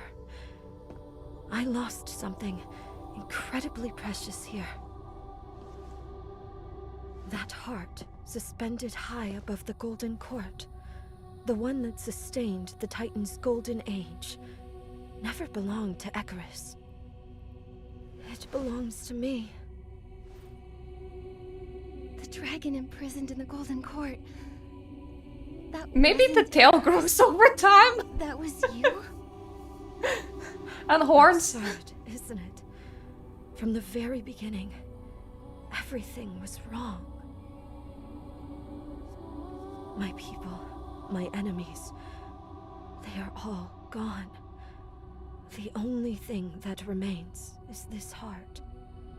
Memories and hatred throb within this heart that I had forgotten for 1,000 years. Now, I have finally found it again. Why didn't you tell me? We might have been able to. Yes. You said it yourself. That you would be by my side to help and accept me. No matter what. The juxtaposition for 1.0 was to what 2.0 ended up being. I could only use it's absolutely insane. Because yeah, they stepped up the lore big time. I now expect 3.0 to be very dramatic. I didn't do it on purpose. Of course. I understand. But not everyone has the ability to possess a heart as warm and as pure as yours is. Saintess, the baby From the dragon. moment I resonated with this heart and recalled everything, I was no longer The reincarnation that of flawless Icarus. saintess. Experienced nothing but very hazy torture for like 1,000 That's years. right. I am to become the new And god, she's angry and sad and grief-stricken. And because of that, her heart is corrupted. This is his expectation. My life's Ah yes, my very pure Nikki with her sword.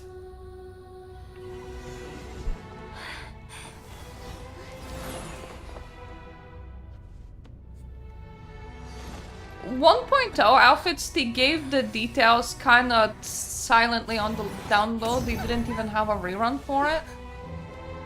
Why won't you acknowledge me? They're doing reruns really weirdly. I know.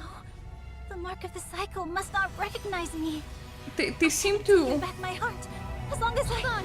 That heart might have already been corrupted. Corrupted? Yes. Of course it would be tainted. Trampled, forgotten, dismembered into bits. All to sustain their golden age. Nikki, can you hear it? Every bell in Heaven's Reach is a cry of grief from this heart.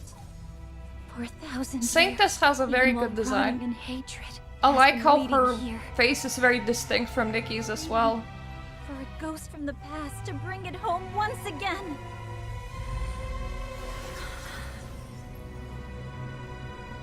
Nikki, the promise has been fulfilled. And she has a little tail. Go.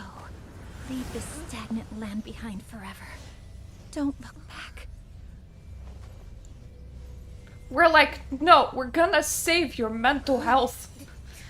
And Momo gets to take out Wilhelm out of that situation. Well, we go after the Saintess. No matter what happens, I will help you. And accept It is you. funny because she was practically offering us a portal out of Mirrorland. Like, it's this land is cursed and dying, just go. Now that you've And we made were like, your no, decision, we're not leaving. come forward then. Try to stop me. Defeat me. See me.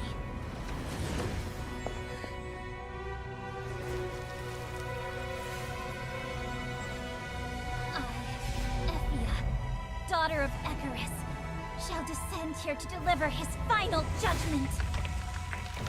She legitimately just wanted to murder everybody at this point.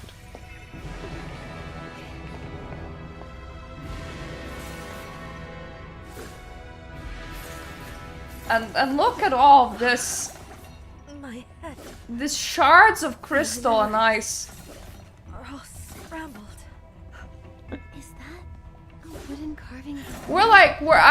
I'm not letting you. I'm standing beside you. We're gonna get through this, girlie. You're not delivering any final judgments on my watch. Was erased. So why does the world keep moving forward? Oh right, I should probably get myself the jumping platforms now. The wooden mummy keeps circling those things. Is it telling me to shoot them? Her attacks are actually kind of hard to be hit at. They won't hit you while falling down. You just have to make sure that you're not jumping on top of it. So, she's not even like aiming for us, I think. She's just being very angry. Mirror looks like an exit. No, you mustn't. Yeah, it's very ballerina themed. Let's put down the cup. It's time to be serious. Here we go. We're gonna be serious and not have the cup. Aw, we can only do moment capture in here, which is a shame. Because, like, I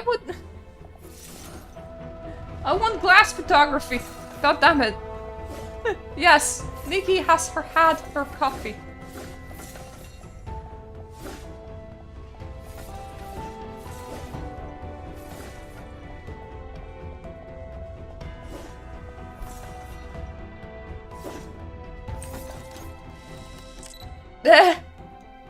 I do like how I can just like take pictures in the middle of this. Like, hello, just being attacked by my bestie.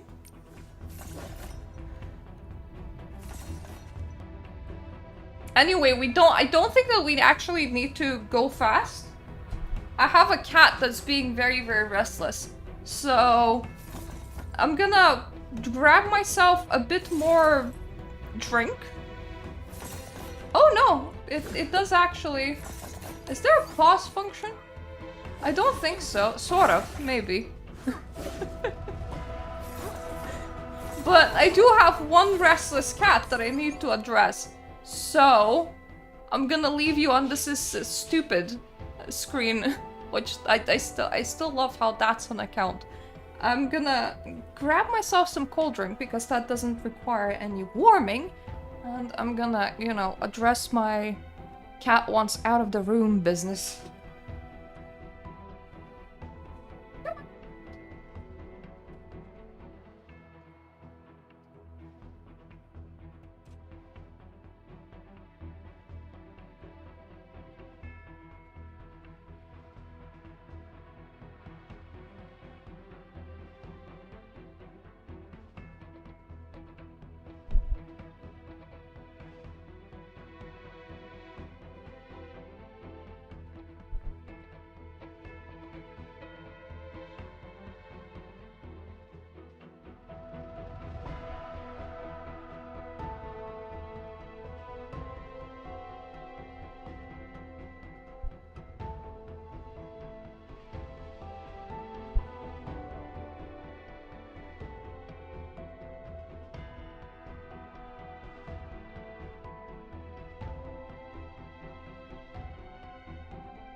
Hello. My cat wanted food, so I went all the way to the kitchen to feed him. Thankfully, he actually will eat today. Yeah, welcome back, me. Maybe. He has been having joint problems because he's a very old cat. And he has lost his appetite because his joints hurt. So he actually hasn't been eating for a while properly. We got very worried, so this household didn't just have several different types of cat food. We tried just feeding him fish or any other things that he would find tasty. Even just cat snacks. Like, even cat snacks were acceptable.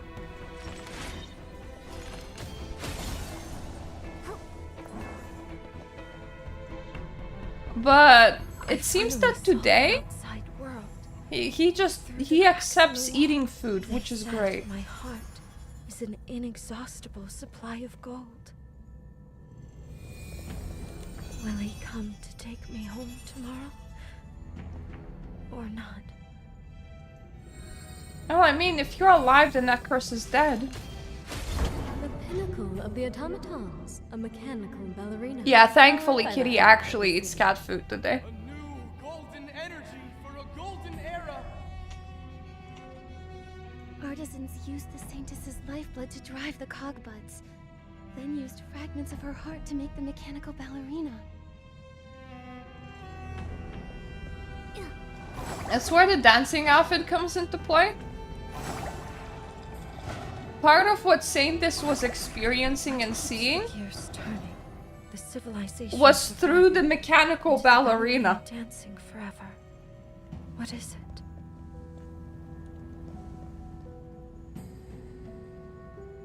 What keeps the gears turning and the ballerina dancing for forever? Well, in this case, it's a heart, isn't it? My heart is here. So she is me. But then, who am I? You're also you. It gets confusing when you're multiple people at the same time, I know.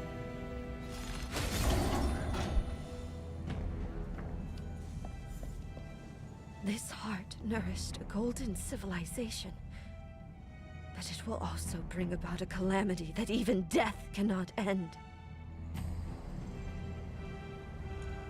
She was a pretty thing. So they used the heart of the city to fuel all the cogbuds, including the kind of frivolous entertaining things like a mechanical ballerina. And the mechanical ballerina happens to be the robot that our Saintess focuses on the most and experiences life through the most. So technically, because it was her heart fueling the city, she also has all those eyes and experiences. Realizing her heart had become an energy source to be taken at will, Effie had bestowed a curse. This is why Titan souls are trapped in the cogbuds, and why this curse was placed upon She them. kind of cursed them to like explode into gold and die. Figure with wings. But also to not be able to rejoin the reincarnation cycle, so they were stuck inside robots themselves. So like she was angry. Find me in heaven's reach, my child. Was that Icarus? Why do they sound so distorted?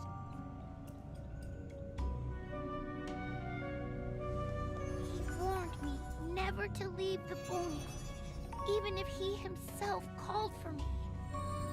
Could Icarus have sensed something even back then?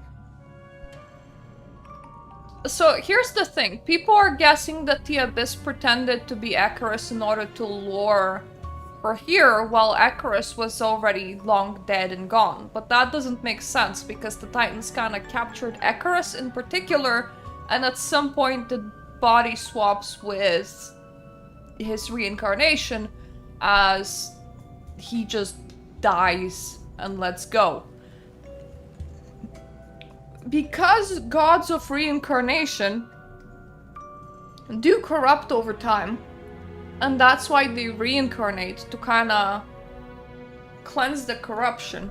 I think it makes sense for me that he told her to not answer his call because he knew that he was gonna get corrupted at some point. That she should stay in the boneyard because that's safe. So I do think that that was just Icarus and not like the Abyss or anything else. This is nothing more than a game. It's right here. Come quickly, good child. Oh, his voice is scaring me a little bit. But I will obey. Presumably, Titan civilization was actually quite big. So imagine hundreds of thousands of people exploding in one place.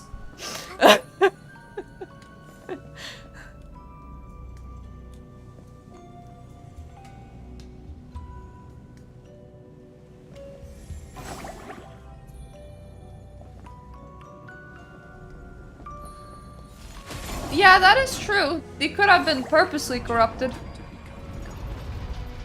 Come, you can play the role of the god of reincarnation for me.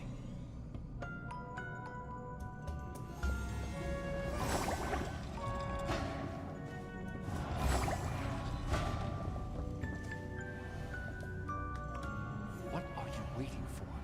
I said break that lock. Hurry. The past can't be changed. Just break the lock first. So she let him out of his body, effectively. And got trapped in it instead. Icarus who tricked Effia into taking his place was pure darkness. Neither the Titan King nor the Nine knew that the one imprisoned here and stripped of heart was not Icarus, but the Saintess, Effia.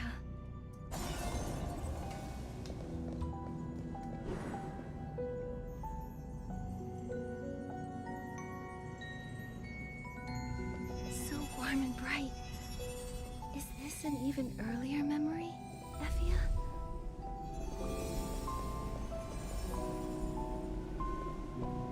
I like how the view is doing this. This is glimpses of the Boneyard. And Boneyard is portrayed as the happy, warm, pretty place.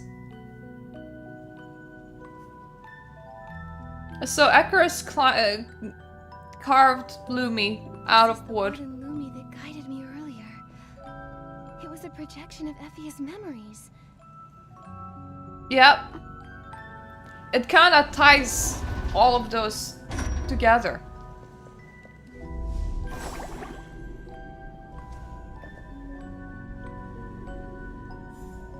I like how for Verxolians the Boneyard was sort of a prison because it put them in one location to one duty and they were kind of suffering, their souls tearing themselves apart over time.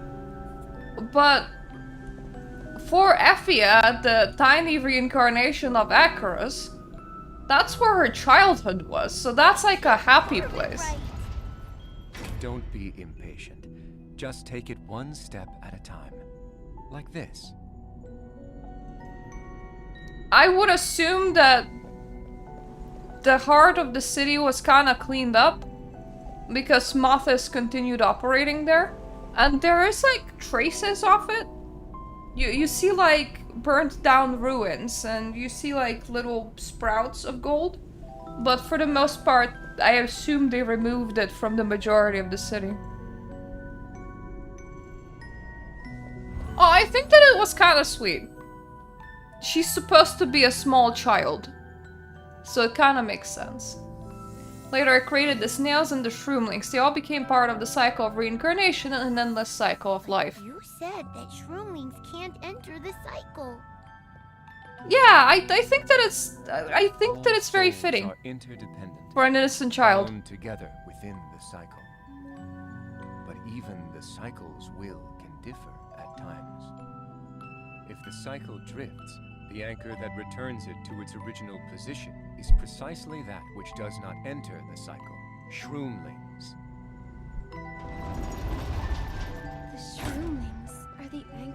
Reincarnation? Reincarnation is the supreme will. Can it really make a mistake? Everything in this world can drift, including you and me. It makes me kind of question if Icarus was seeing prophetic visions. If that's just like actual things that he shared, or whether he shared them for a purpose.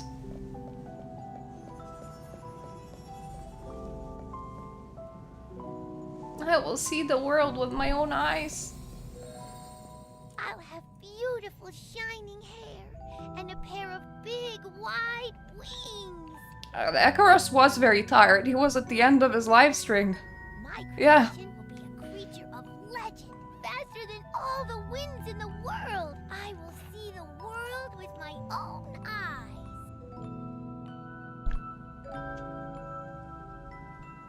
So they were Effie's fantasies. Her grown-up self and her creation. I like how I effectively am wearing the first evolution of what Effie thought herself will look like when she grows up. This is what she thought she will look like when she grows up. Now, mind you, the wings going up and down is kind of Nikki's interpretation. But this was Effie's dream appearance.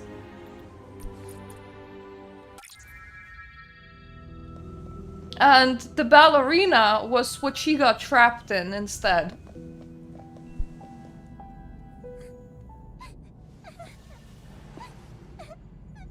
You're Effie, right? Who are you? Why are you here in my memory? Sorry, Effie, I'm just healing your inner child. Don't be afraid. I'm Nikki. Do you remember? I can just do that. I can just invade your time stream. It's not real. My head hurts. I am... Who am I?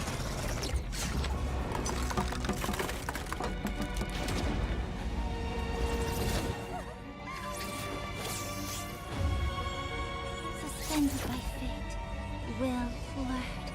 The golden age of my enemies fall. That's the banner. But I like how it's not Nikki, it's on Effie. Only one's broken heart can return. Her face looks very different from Nikki. No, that's not right. This is just a machine powered by your heart, not the real you. But we are all prisoners of fate.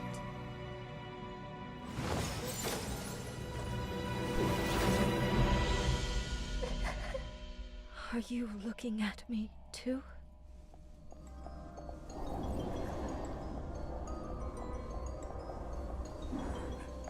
It's useless.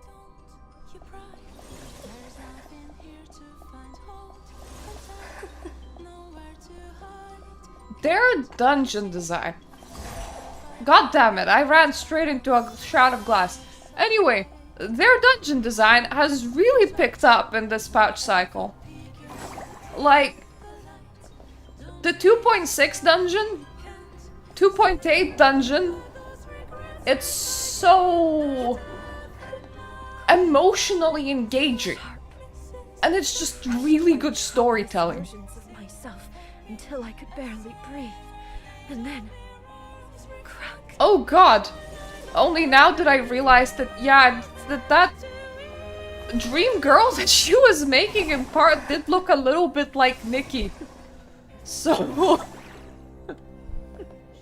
I suppose if you need a savior, just, you know, inject a little Nikki into your bloodstream and eventually she's gonna show up. She's gonna find that Nikki string.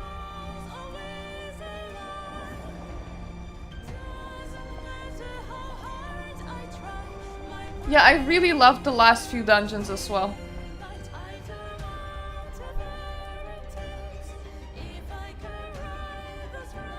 He's not supposed to be the first generation.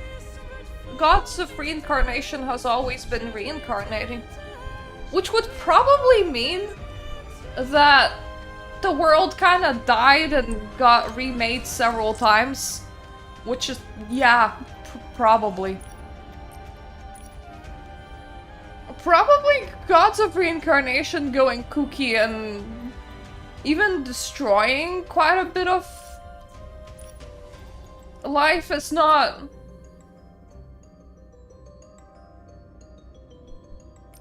It's not like a super unheard thing.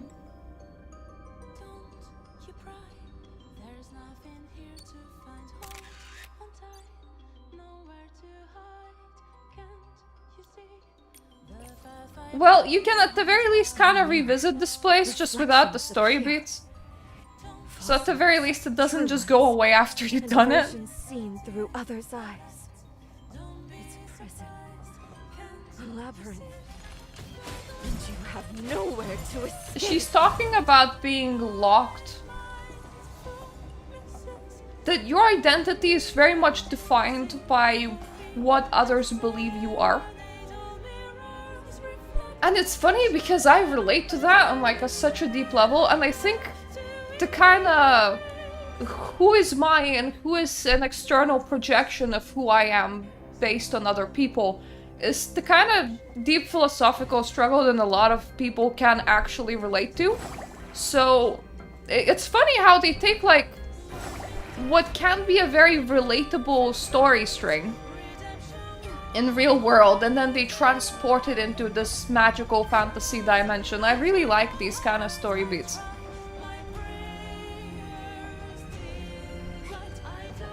Yeah, she is angry. She's sad angry.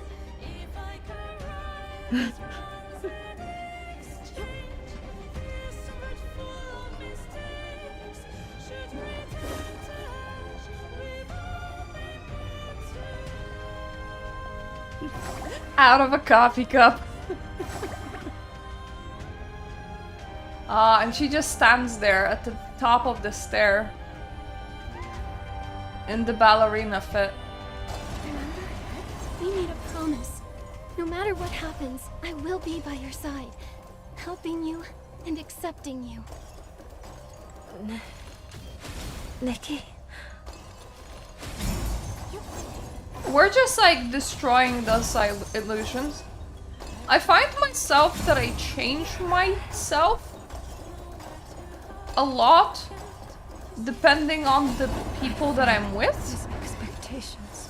Because oftentimes the way that I'm normally speaking, or whenever I try to express myself as myself, it often doesn't just get unheard, it's outright taken as offensive. And even when I try to adjust myself to other people, oftentimes I still very much fail. There's obviously a me that I'm comfortable being, and that's more of a me around very close friends and family. But I understand how the perceptions of others influence who you are and who you're perceived as a story beat. I lost it. It's not a carving. You are Icarus. We're just bombarding her with the memories of her inner child. No, don't come any closer. Don't look at me.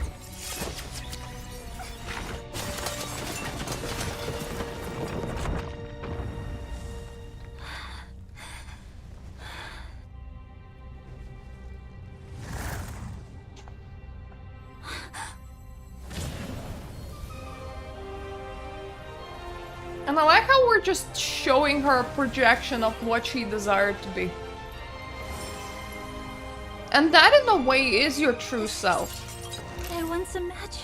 It is what you were imagining and what you were experiencing when you felt like you were safe to do so. The whole time you've been guiding me. Which for some people is childhood, for others not so much. You never forgot what the Saints wanted to become when she was a child. You never gave up on her. Neither have I.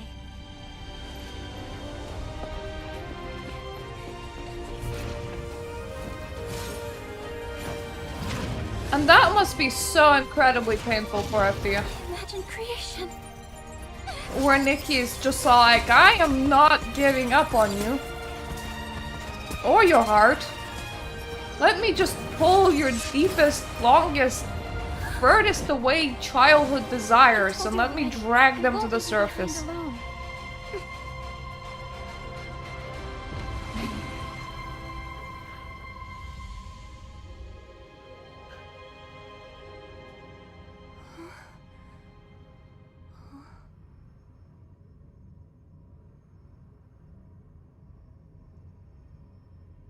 This is kind of the inner world of her heart, of her childhood self, where the city begins to break.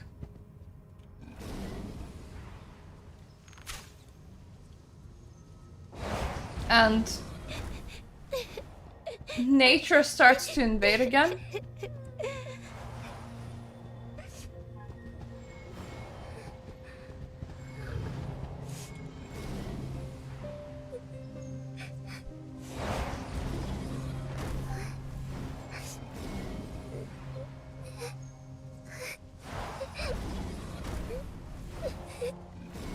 I like how this kind of shows you how the lion jumps, but honestly, outside of this, I kind of enjoy not jumping with it, just running around a bit more. He hasn't come back in such a long time, but it's so dangerous outside, and I'm too scared to go out. Hello, Effia.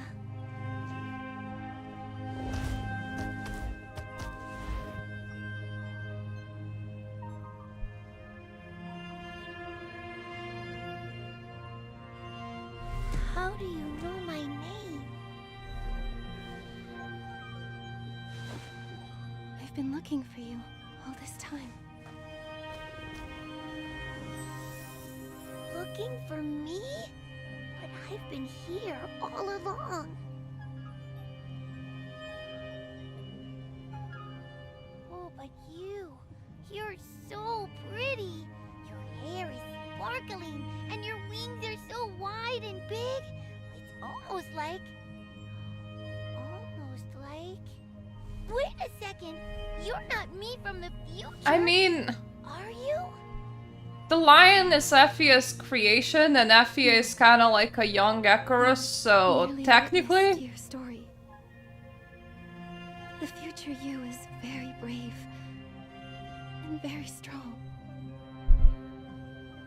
Why are you crying? I like how here's like a very innocent young child. And their future is fucking awful. And you know it. Your wings, do they hurt? Yes. Well, gods can have multiple different shapes. But wounds always... So dragon is her true shape, but she wasn't walking around as a dragon with the Bergsolians. She would also just transform into like a little Bergsolian child to play around with them. In the future? Do I go to lots of new places and meet new friends? The future you will walk out of the boneyard, carrying the blessings of your Bergsolian friends. When you're trying to portray her future as better, so that she doesn't lose hope, you and accept you. and though it will be brief, you'll find a new home. You will find a new home. It's kind of a very nice way of saying your happy years are like 2. You'll go on an adventure with her. The amount of torture that you're gonna induce is like endures measured in thousands. Places together, seeing the sparkling sands of the sea and the flowers blooming in the snowfields. That's what he told me too. Future me must be really happy. And Icarus also painted the future of Effia carefully, because he probably knew as well. Of course. After all, that is his expectation for me. But for right now, I feel like it's okay if I don't become a god. Even though that might let him down.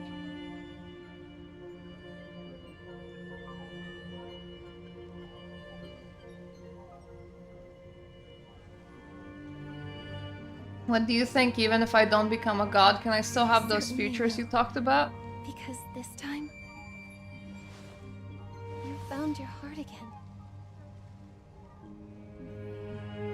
Oh, it's the gift he carved for me. I thought it was lost forever. I'm sorry. What was that sound? And the fact that Icarus apologizes as well. An expectation that was not let down. Yeah, the story had quite a few, like, missing lines. It's fine with me, like, I just read it out.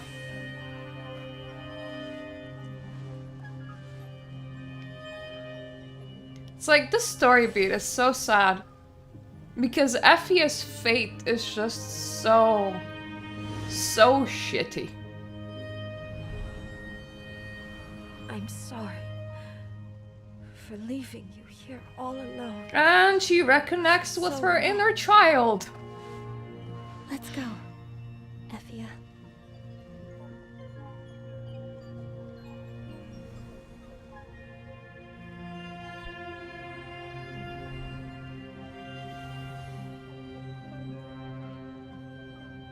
It's even unclear if she remains living at the end, because she goes with the cycle of reincarnation. But I do pretty much think that she continues leading it when she leaves. It's just that her bodied existence is probably kinda ending at around here.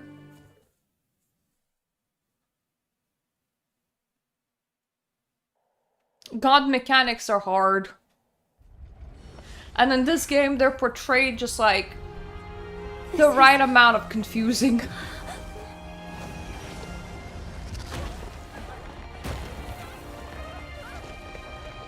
And we got Effia back, but the mark of the cycle itself is corrupted.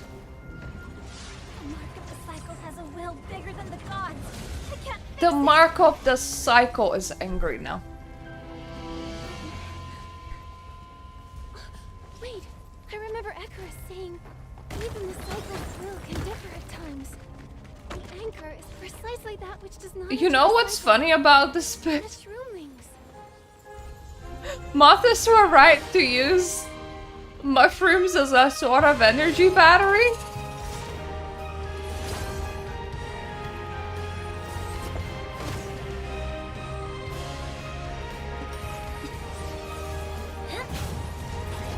We used the legendary article as legendary outfit as not the Titan King. We connect with Effia, and we ask the mushrooms to give us their energy. So it's like all the bits that the cycle of reincarnation has been. And I like how Persolians are trying to sing their healing songs to the cycle of reincarnation as well, because they're like, oh shit, calm down, babe. Like, calm down. Thankfully, this game is very forgiving, so whenever there's a clickety fast event, you can fail it.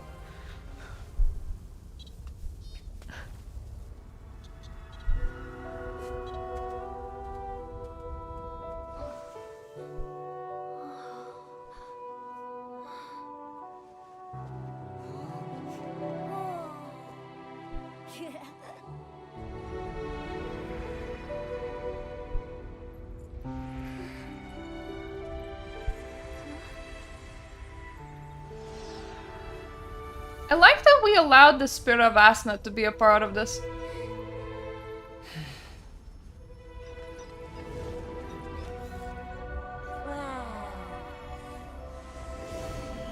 This could have been a failure point. Every living soul on this land will find. Because for one thing, Effia even said just go home. Effia? She opened a portal for us to just leave. And we did not. How should I say goodbye? I don't think I've ever truly said goodbye to anyone properly. And we're not gonna read the rest because this is scrolling way too fast. The mark of the cycle returned to the cradle of reincarnation, Moth is disbanded, and William left the remaining young members to register Heaven's Reach to the Terra Alliance. I hate when games do that at the end. They give you a lot of text, but I legitimately can't read it out as fast. Looks like it's from Wilhelm. Yeah, it is a miracle outfit. I'm confusing the two because I'm used to other, like, MMOs having legendary quality.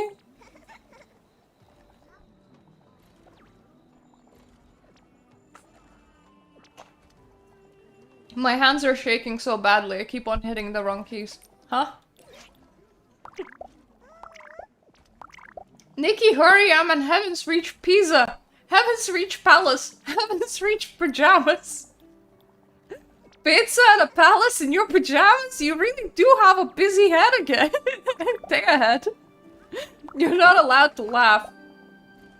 You've been busy non-stop ever since everything that happened. Have you been getting enough rest? I don't have much choice. With Heaven's Reach opening to the public and that mountain of work Moth is left behind, now I really know what it means to be so busy your hands start shaking. Anyway, no time to chat. Why don't you and Momo come to take a look? I'll be at Heaven's Reach Pizza. Got it! We're heading to the plaza now. Save us a slice. Stop teasing me. I also approve just going on social media after you save the world. Let's go, Momo. So like, morning, Discord. And this is kinda a sad reward to be getting at the end. This is nothing more than an ordinary wreath. At a dragon's coming-of-age ceremony, parents place a wreath on their young dragons, blessing them to fly towards faraway lands on their own. But this one meant for her came a little too late. Waiting for us at the plaza.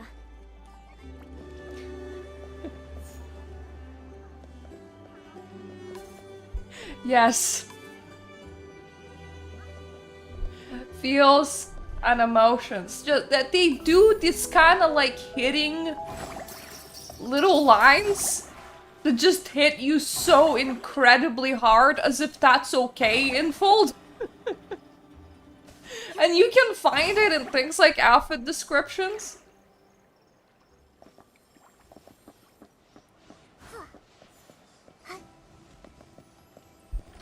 Hey, well, it's middle of the night, but let's meet. Oh, hi, it's daytime again. Quite the go-getter, new manager of Mothis. Forget Mothis. Call us. Protection Association of the Terra Alliance Ancient Civilization, Site number 128. Ancient site number 128. No, you're right. I didn't even twig. Heaven's Reach is now... That's right. The application I submitted to the Terra Alliance Adventurer Association was approved. Of course, it helps that Swanara flies fast. Today is the official opening of this legendary Golden City. I want us to be able to buy NPC outfits in general. Yeah, there was a code. It gave you like a Pizza Hut themed hat. And if you're in China, in the restaurants, there's quite a bit of like little Nikki merch, like Nikki napkins and things like that. So collaboration with Pizza Hut. Oh, I'm just gonna offer you some compliments. Applied for Heaven's Reach to become an ancient civilization site and establish the Protection Association in just a few years. Impressive. The code still works on our side, though. Feeling okay? I'm fine, don't worry. I don't think your Saintess from ever intended to hurt me. Wait. Where are the signs outside of the main gate? This is our opening day. If adventurers can't find the entrance, it's... Excuse me, how do you miss the giant fucking door that leads into the town? Maybe they shouldn't be adventurers to begin with. Exactly, how do you miss the gate that leads into Heaven's Reach? Choose to stay in Heaven's Reach. Yeah, we can. I redeemed it. Most who stayed are young people. They were born in Heaven's Reach and they've never seen the outside world. They could only live the way they were told. They keep doing what's right, but they never think about what they want. those aren't because they were both kept in Heaven's Reach. Alright, there's just like a mushroom, multiple mushroom towers in front of the door so they can't see Child it. of Heaven's Reach. But my mother took me and fled, allowing me to see the world outside. So that's why you came to Itzalan, to learn more about Heaven's Reach.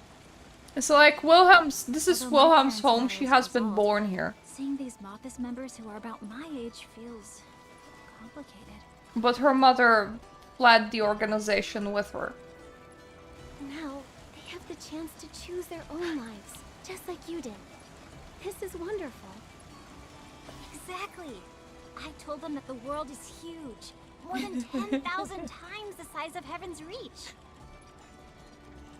I mean, we keep on trying to dip into Dark Souls territory. Dipping into Lord of the Rings territory wouldn't really be out of character. Lots of people and hear tons of stories here. When you find a place you want to go, you can set off at any time.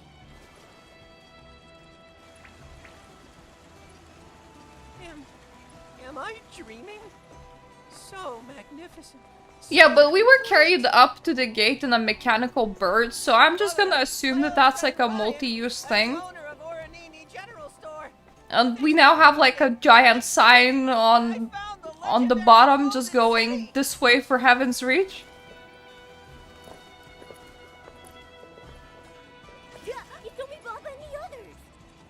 I feel like then we would end up with a lot of very fluffy dresses. I know that the Northern look is not like the only look in the series. There's also like quite a lot of very summery, loosey fits. But I feel like the Northern look is the iconic look. So we would just get a lot of very wintry things. For the winter is indeed coming. Your Excellency! Your Meowliness!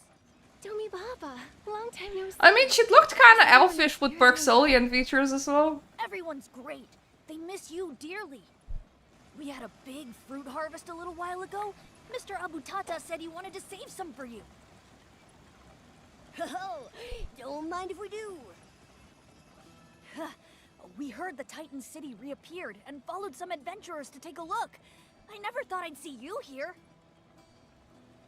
Migugu and the others are gonna ask me a million questions about you when I'm back. They talk about the Saintess every day. The Saintess? Just the fact that one of them is called Migugu. Huh?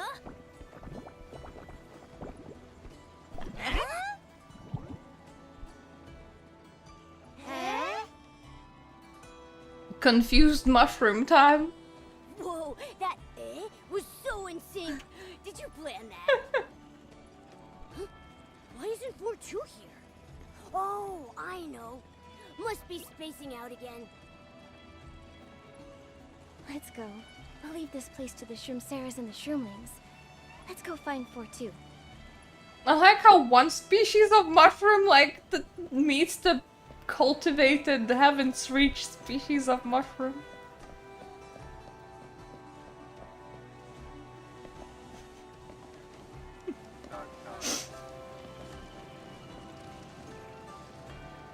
Ugh. Don't freeze. That scared me. Sometimes my game is like, it's crashy time, and I'm like, no. Hello! Hello, 42. You're back. Yeah, your mushroom partners are meeting other mushrooms. You should probably go there. Nick used to sit here with me and read, just like you're doing now. I always asked Click so many questions, though they never answered. Nikki, I asked you 2 questions before.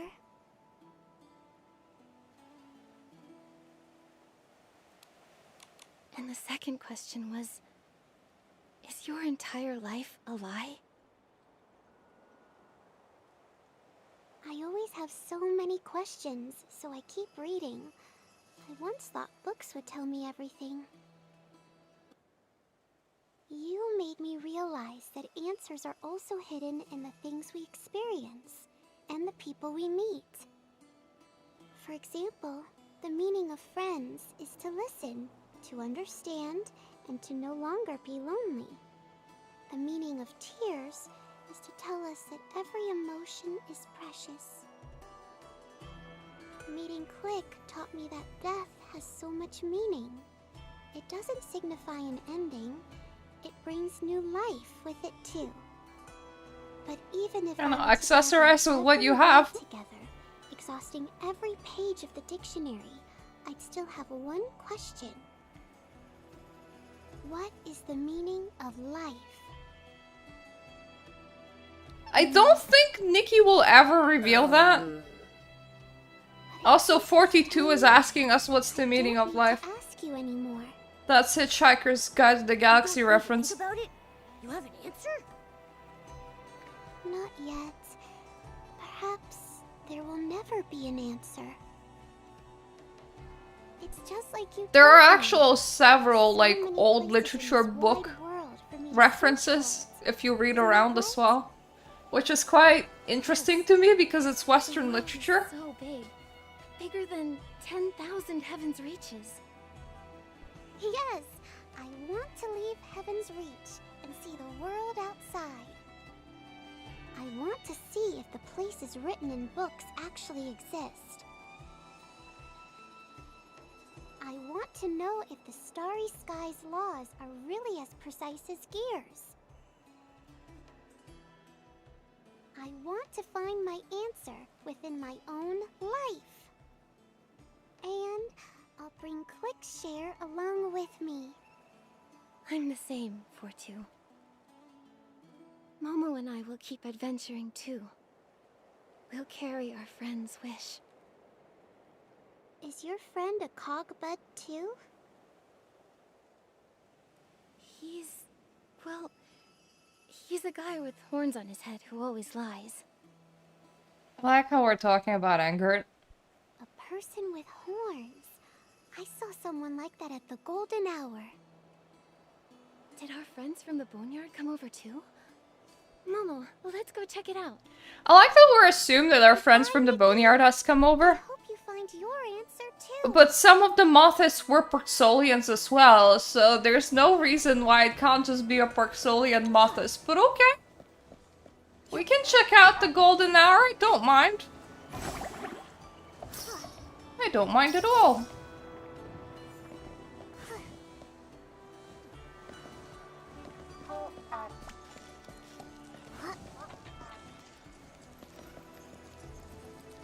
Our dragon people are the only real dragon people.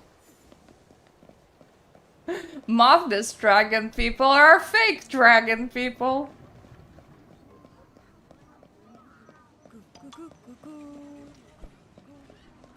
Ooh!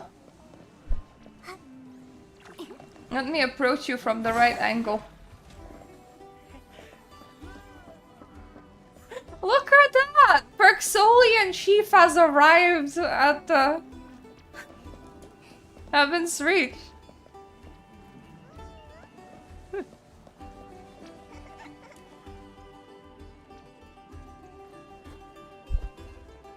Nikki, hello. You're here too. How's everyone back in the Boneyard?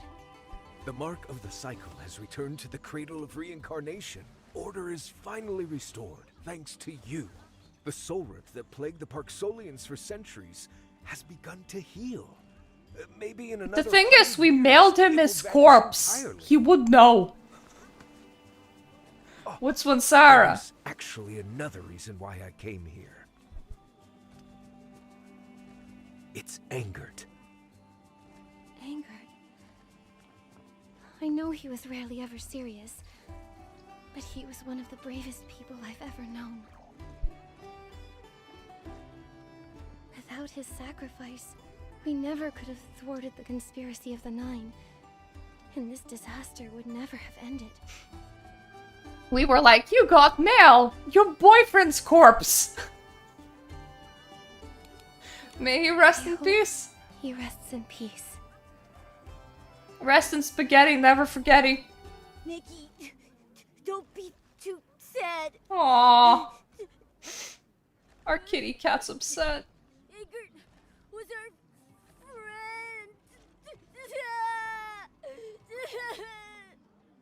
friend.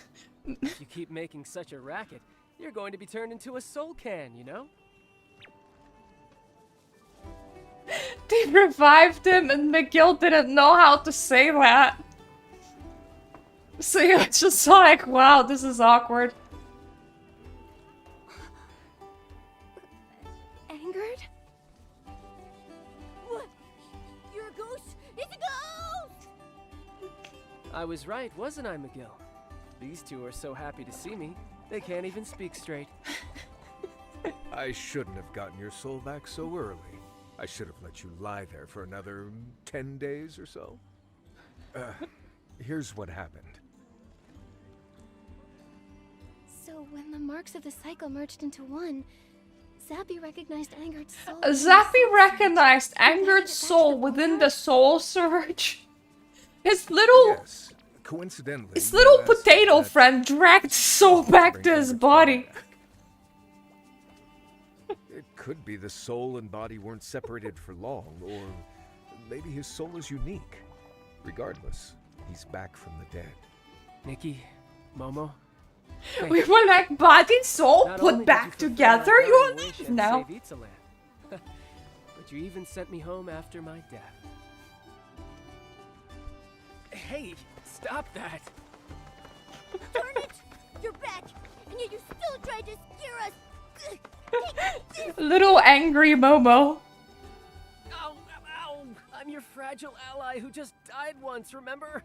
Your meowiness. Please have mercy. You've worked hard, Nikki. It's finally all over. From Elderwood Forest and Spira to the Boneyard and Heaven's Reach. The order of this once chaotic land is finally back. I guess just like insert some Gorilla Glue in there. Hidden for 1,000 years have finally come to an end. In this land without gods, everyone still has a reason to see tomorrow. That is true. I dressed very on topic here. Long way off. I feel like I fit in with the Bergsolian here very much.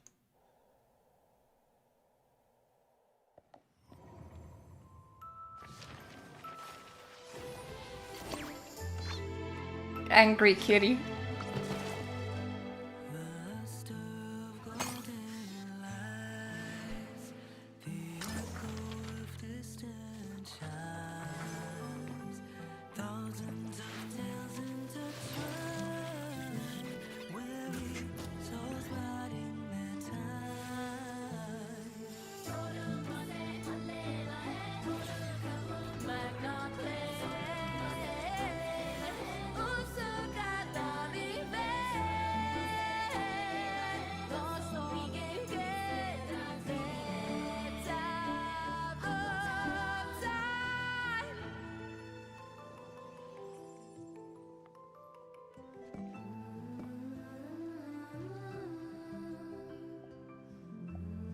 Nikki, there's one thing I still don't get.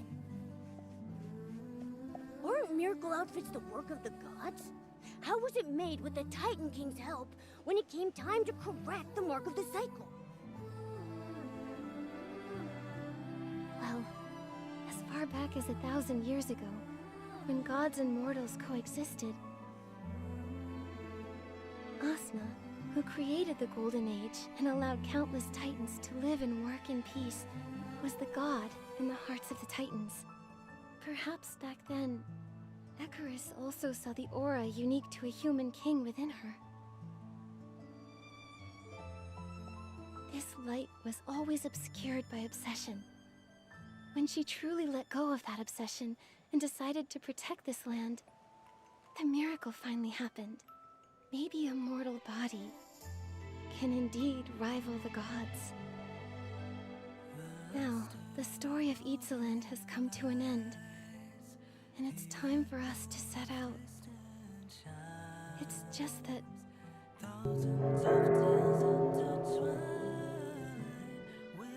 What's wrong, Nikki? Nothing. I was just thinking...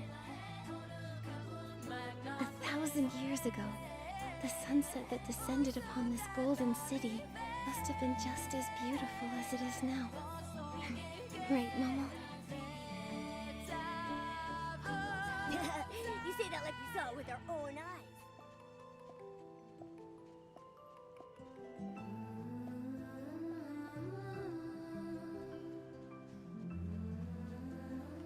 All for you. Across a millennium. That is just such a...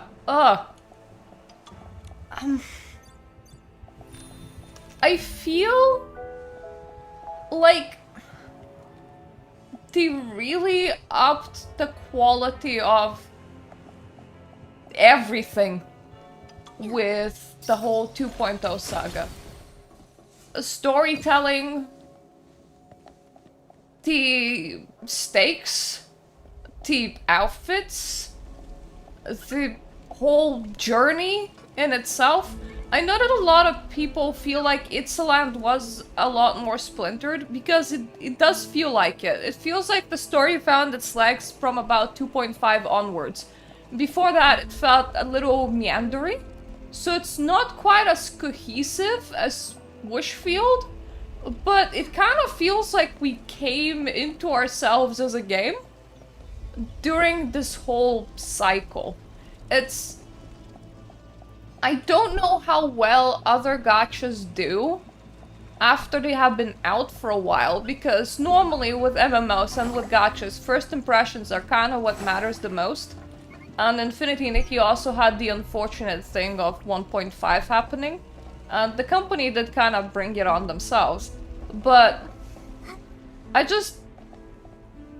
kind of want people to be aware that the Itzalan cycle in itself exists, because I feel like it deserves to be seen and experienced.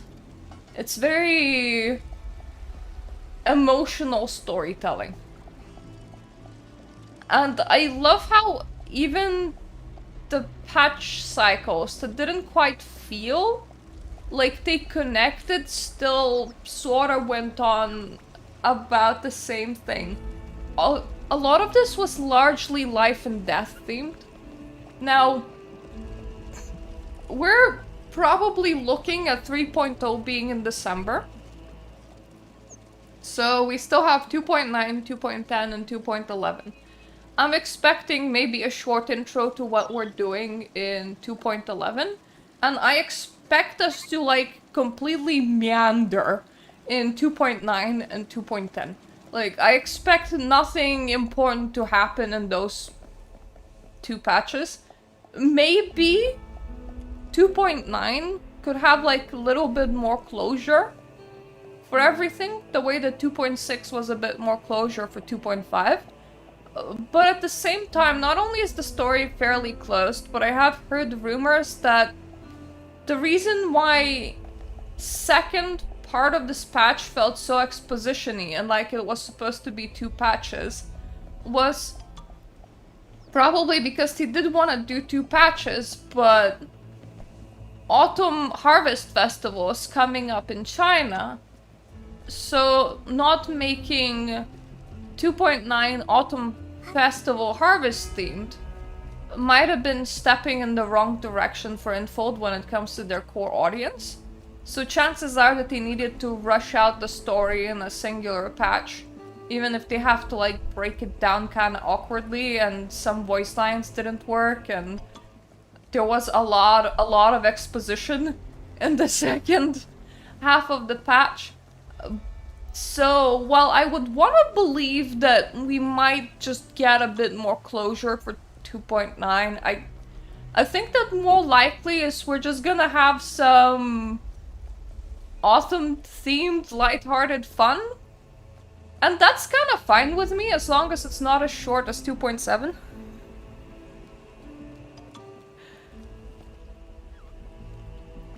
Yeah, we had like a good patch cycle. If anything, we got a lot of quality of life improvements.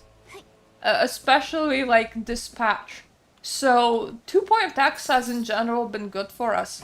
I hope that this game has a long lifespan and that 3.x and so far can also be good.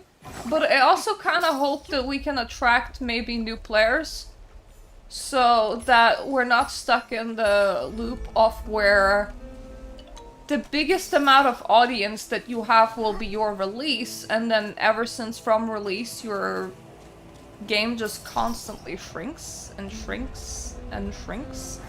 Kinda... I hope that maybe we can beat Infinity Nikki's reputation a little bit and maybe just like get some other people to see 2.x. I think that would be cool because it is a hard sell though, because 2.0 started kind of wobbly. So the story really gets good at like 2.5 onwards. So, you know, it's like, hey, sit down through the wobbles and then good stuff happens. There is one more thing that I can show, which is we can actually speak with the husbandos. And I think we should just go and speak with the husbandos before I end the stream. Yeah, the messed up intro really doesn't help.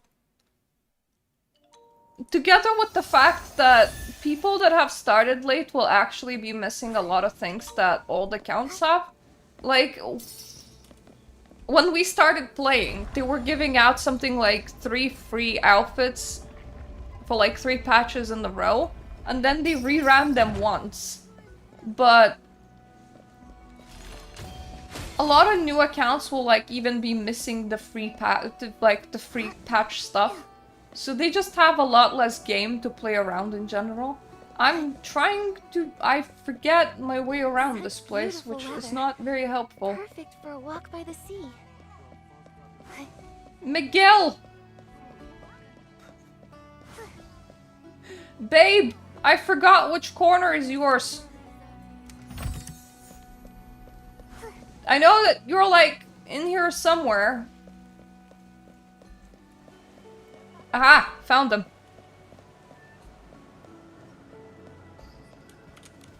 So we can talk with Angert. And Angert is given a lot of work. And he thinks that it is because Miguel's mad with him. So how's your physical recovery going? Last time we were in Heaven's Reach, you still looked a bit weak. As you can see, I have piles of official business to handle every single day. Miguel says this is atonement through service. I stayed up all night yesterday and my dark circles are even worse. Do you think this is fair for someone just recovering from a serious illness? Where are your dark circles? Momo says. I think you recovered quite well. That's why Miguel trusts you with so much work, Nikki says. Nikki, we're supposed to be comrades, but even you. I guess I'll just honestly stay here and atone then. It's been a long time since I chatted with someone with such peace of mind. It feels good. Do you have any more questions? How's everybody in Boneyard doing?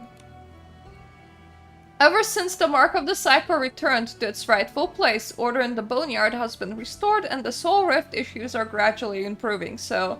It feels like the dragon souls feel like they can finally pass on, so maybe in the future Perksolians will have less dragony features. Over the past few days, Miguel and I inspected settlements of all sizes. Everyone is in good spirits and many of our people miss you, Nikki. The Boneyard's recovery is also thanks to the Perksolians' perseverance. If I have the chance, I'll visit everyone. Even after suffering disasters in the torment of the Soul Rift, the Perksolians still hold goodwill toward everything. The Boneyard has always been a place that gave me warmth. I'm lucky to be able to return once more to my true home. So, about your farewell letter. Angert, do you still remember that farewell letter you left me? Oh. Nikki, is something wrong with my eyes? Am I seeing Angert blush? Those were originally my final words. Even for me, coming back from the dead was unimaginable. But it happened. Now I don't know how to face that farewell letter, or you and Miguel. Choosing and executing a plan like that must have been incredibly difficult and painful for you, Angered. You already done enough. Don't keep trying to bear it all alone. Thank you, Nikki. Actually, I've been wondering whether Miguel would resent me for hiding the truth about myself from him for so many years once he learned it. And then there was the Bergsolian child who died because of my soul transfer. I understand how you feel. Maybe you could have a proper talk with Miguel. I think he would really like to hear what's in your heart too. About Medel. Angered, I always wondered, back when you were a docilist, did Medel know about your history with Mothis? Yes, as Miguel's close friend, she never believed that I would genuinely join the docilists. But back then, she didn't care whose orders I was actually following. I knew she had her convictions, but I didn't want her to make the wrong choice while being kept in the dark. So I found an opportunity to confess everything to her. But she didn't choose to believe me. In fact, she never even responded to anything I said. To this day, I still wonder whether the timing of my confession was too reckless, making her think I was just acting for Mothis, or if the truth from 1,000 years ago was just too distant for her while her people's suffering was right in front of her. So she chose the lie. Perhaps even she didn't realize she still hoped for another possibility deep down. It's been a long... Yep. That's just him repeating the same sentence and yapping, and now we can also talk with Miguel. I assume that because their soul rift is healing, so I assume that that means that one side of their soul is good with, like, you know, departing the body that it doesn't belong in. But I don't know, maybe they properly merging after you restore the whole reincarnation cycle. So we'll see, but my direct assumption would be that the dragon souls can pass on.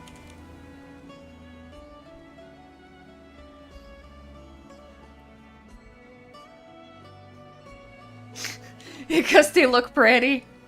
I had imagined countless times how it might end if the soul rift were resolved, yet I never thought I would have the chance in my lifetime to witness it with my own eyes. Whether it was resolving the soul tide crisis or restoring order to the cycle, none of it would have been possible without your help. Nikki, you gave us the most precious gift of all, true hope. After the mark of the cycle returned to the cradle of reincarnation, has anything changed at the boneyard? Yes, there's good news. According to the latest report from the healing ground, the number of people suffering soul rift flare-ups has been trending downward compared to the same period. This is the first time in a century. We also managed to conduct observations of the cradle of reincarnation, and the mark of the cycle is currently very stable. Although the soul rift has not been fully resolved, we can finally look to the future with hope again. Nikki, please allow me, on behalf of all Bergsolians, to offer you the most heartfelt thanks. About Angered. Miguel, Angered looks like everything is normal, but after his soul left his body, is his body really okay? If you ask me, he's doing just fine. I could hear him complaining from far away. Something about being forced to take on a huge pile of work again, Momo says. That guy. Nikki, there's no need to worry. He's doing much better than expected, and he's almost fully recovered. I still haven't forgiven him. That big liar made everyone worry for nothing. He should have to do lots and lots of work. Although he complains about it, he actually is eager for people to give him work. That way he won't be an outsider in the boneyard. Back then, when he collapsed barely alive in the Dragon Rest flower field and my grandmother brought him back, I knew he had secrets of his own. But only now do I understand why he was so determined to stop me from continuing to investigate Mothis, even going as far as to leave. He was always telling me to rely on everyone more, but he never relied on anyone himself. I think he just didn't want you to be in danger. I understand, but I also don't want him hiding things from me and heading into danger alone. These tasks can serve as a small lesson. Let him worry to his heart's content for now. What are your future plans? McGill, now that the Order of the Cycle has been restored, do you have any future plans? I think for the near future I'll still be focusing on the Soul Rift issue facing my people. According to the Soul Analyst's projections, due to the deviation in the Cycle's will, an error occurred when our ancestors' souls fused with the souls of the dragons, which led to the Soul Rift. But when you used the Shroomlings to re-anchor the Cycle's will, the Order of the Cycle returned to its place and the error was finally corrected. Because the Order of the Cycle is so far-reaching, correcting the error will likely be difficult to complete in a short time, and we can't be certain whether it will bring about some unknown effect. We'll need to keep a close eye on it, so because they're the error, they like, don't quite know what's gonna happen. I like that it's their like good energy that they just carry, which is why I'm like, Mothis was right to use them as batteries, because in the end that's kind of what they were. Fortunately, what the Perksolians are best at is holding fast. If the Soul Rift truly disappears one day, then while our people continue their mission of guiding souls, they may also have a freer future. About Medel. Medel has already entered Rebirth. McGill, are you okay? I'm fine. Medel and I chose different paths long ago. This was destined to happen. Lately I've been thinking about the words she left behind. The clan chief shouldn't ask about the choices of the dead, but the paths of the living. She was right. The departed are gone. The living must move forward. This is my responsibility and my answer. And there you go. This is the closing words for the story when it comes to the Perksolians. There are some side quests in this patch that wrap up other things. For example, Mothis will stop breeding Shroom Saras, and the remaining spores will be brought back to the mother Shroom, so they will kind of be reintegrated to the regular Shroomlings, while the currently existing Shroom Saras will be allowed to choose if they want to stay in Heaven's Reach or not. Considering what we did with the Heart of the City, aka we stopped it, we do know that we exorcised the souls from the Cogbuds, but one thing that's left uncertain in the game is that I don't think that the Cogbuds will continue to function, because technically their power source is kind of gone. So I'm pretty sure that the game's not gonna like show us the city winding down, because, well, it's a persistent world and everything is kind of stuck. Persistent isn't the right word. What I meant to say is that it's kind of stuck the way that you left it.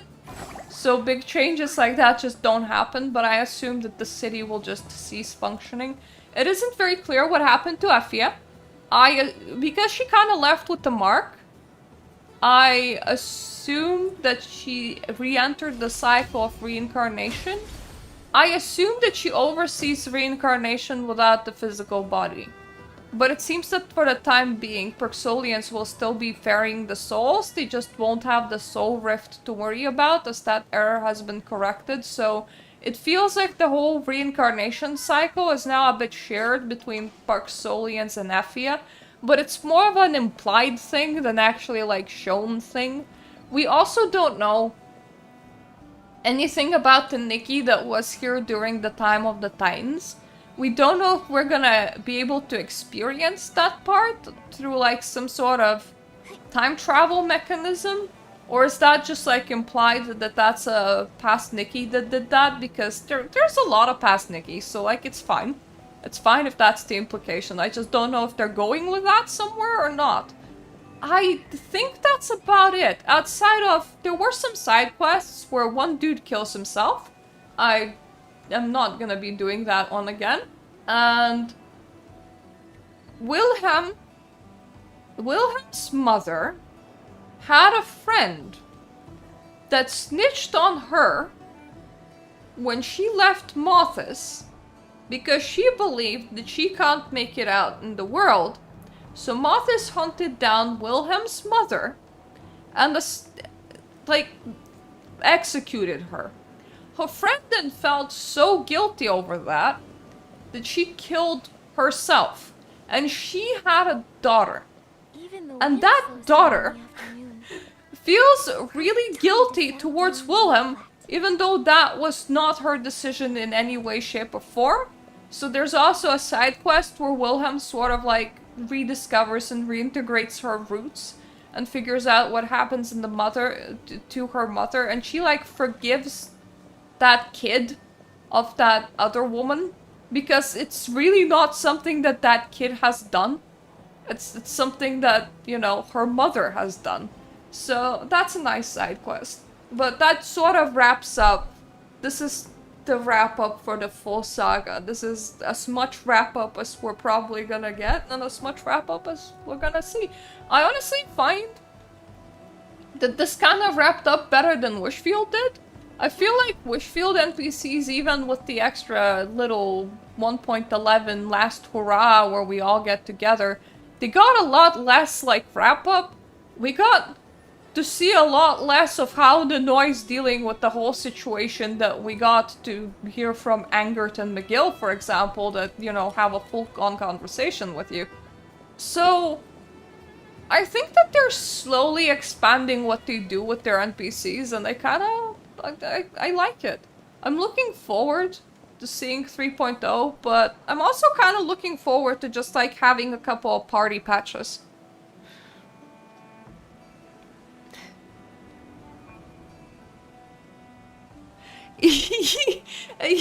Well, about the whole Mirta thing, definitely wasn't named after me. Myrtle is a genuine name. Mirta, my username, is taken from the Lithuanian version of Myrtle. So, yeah, that just happens sometimes. I think it's gonna be good to just have some nice party patches. Now, before the release of the other patch, let me just check the calendar as to where we are.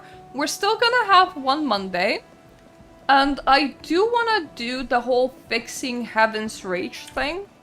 I think that you can access it somewhere from like this whole interface. I don't know if it's like here or not. I think a different interface. Look at me and my interfaces. Yeah, reopen the Golden Gate, a fine view from the bridge, merry-go-round, the ever-swinging pendulum. If I click, it shows you where the instance is. These take a bit of time, but they are actually kind of fun to do. They're like little dungeons. So I want us to have like a chill stream of maybe doing some little dungeons. I think that would be fun. So that's ideally, if I can and have the time, that is precisely what I kind of want to do next Monday. We can do like some extra side activities, like maybe some styling deals or something. But primarily I just want it to be a stream of little dungeons. I think it will be fun. Yeah, that's a good idea. I really love them because I kind of found some of them on my own. I fell into one on accident, and I think that that was very, very enjoyable. So, big story beats are over. It's time for the more happy, relaxy time. But anyways, I'm gonna be ending the stream here. Thank you all for both staying with me designing the outfit and going through the whole Itzeland storyline with me. On this Tuesday, my patch review should be out, which kind of feels very, very, very late, but I actually wanted to experience the full patch before I get a review out. I'm not entirely sure if anyone's gonna even watch it, but I just, for posterity, because I do these, I find that it's kind of good to do. In general, I have fairly very positive opinions on it. I think that 2.8 was like the pinnacle of the game. There are still like quibbles that people have with it, like the way that the second part of the patch, for example, was all exposition. Some people don't like the fact that McGill is... that Angert is back, because they're like, it lessens the emotional impact of the whole story. But I'm happy that he's back. I think in general we had a very good patch cycle, and I hope for more of these, especially when it comes to 3.0. But before that, it will be nice to relax with maybe a few patches of fluff, which is what I assume that we're gonna be doing. So, yeah. Thank you all for being here. And hopefully I'm gonna see you the next time, either on stream or on my videos. Toodaloo for now.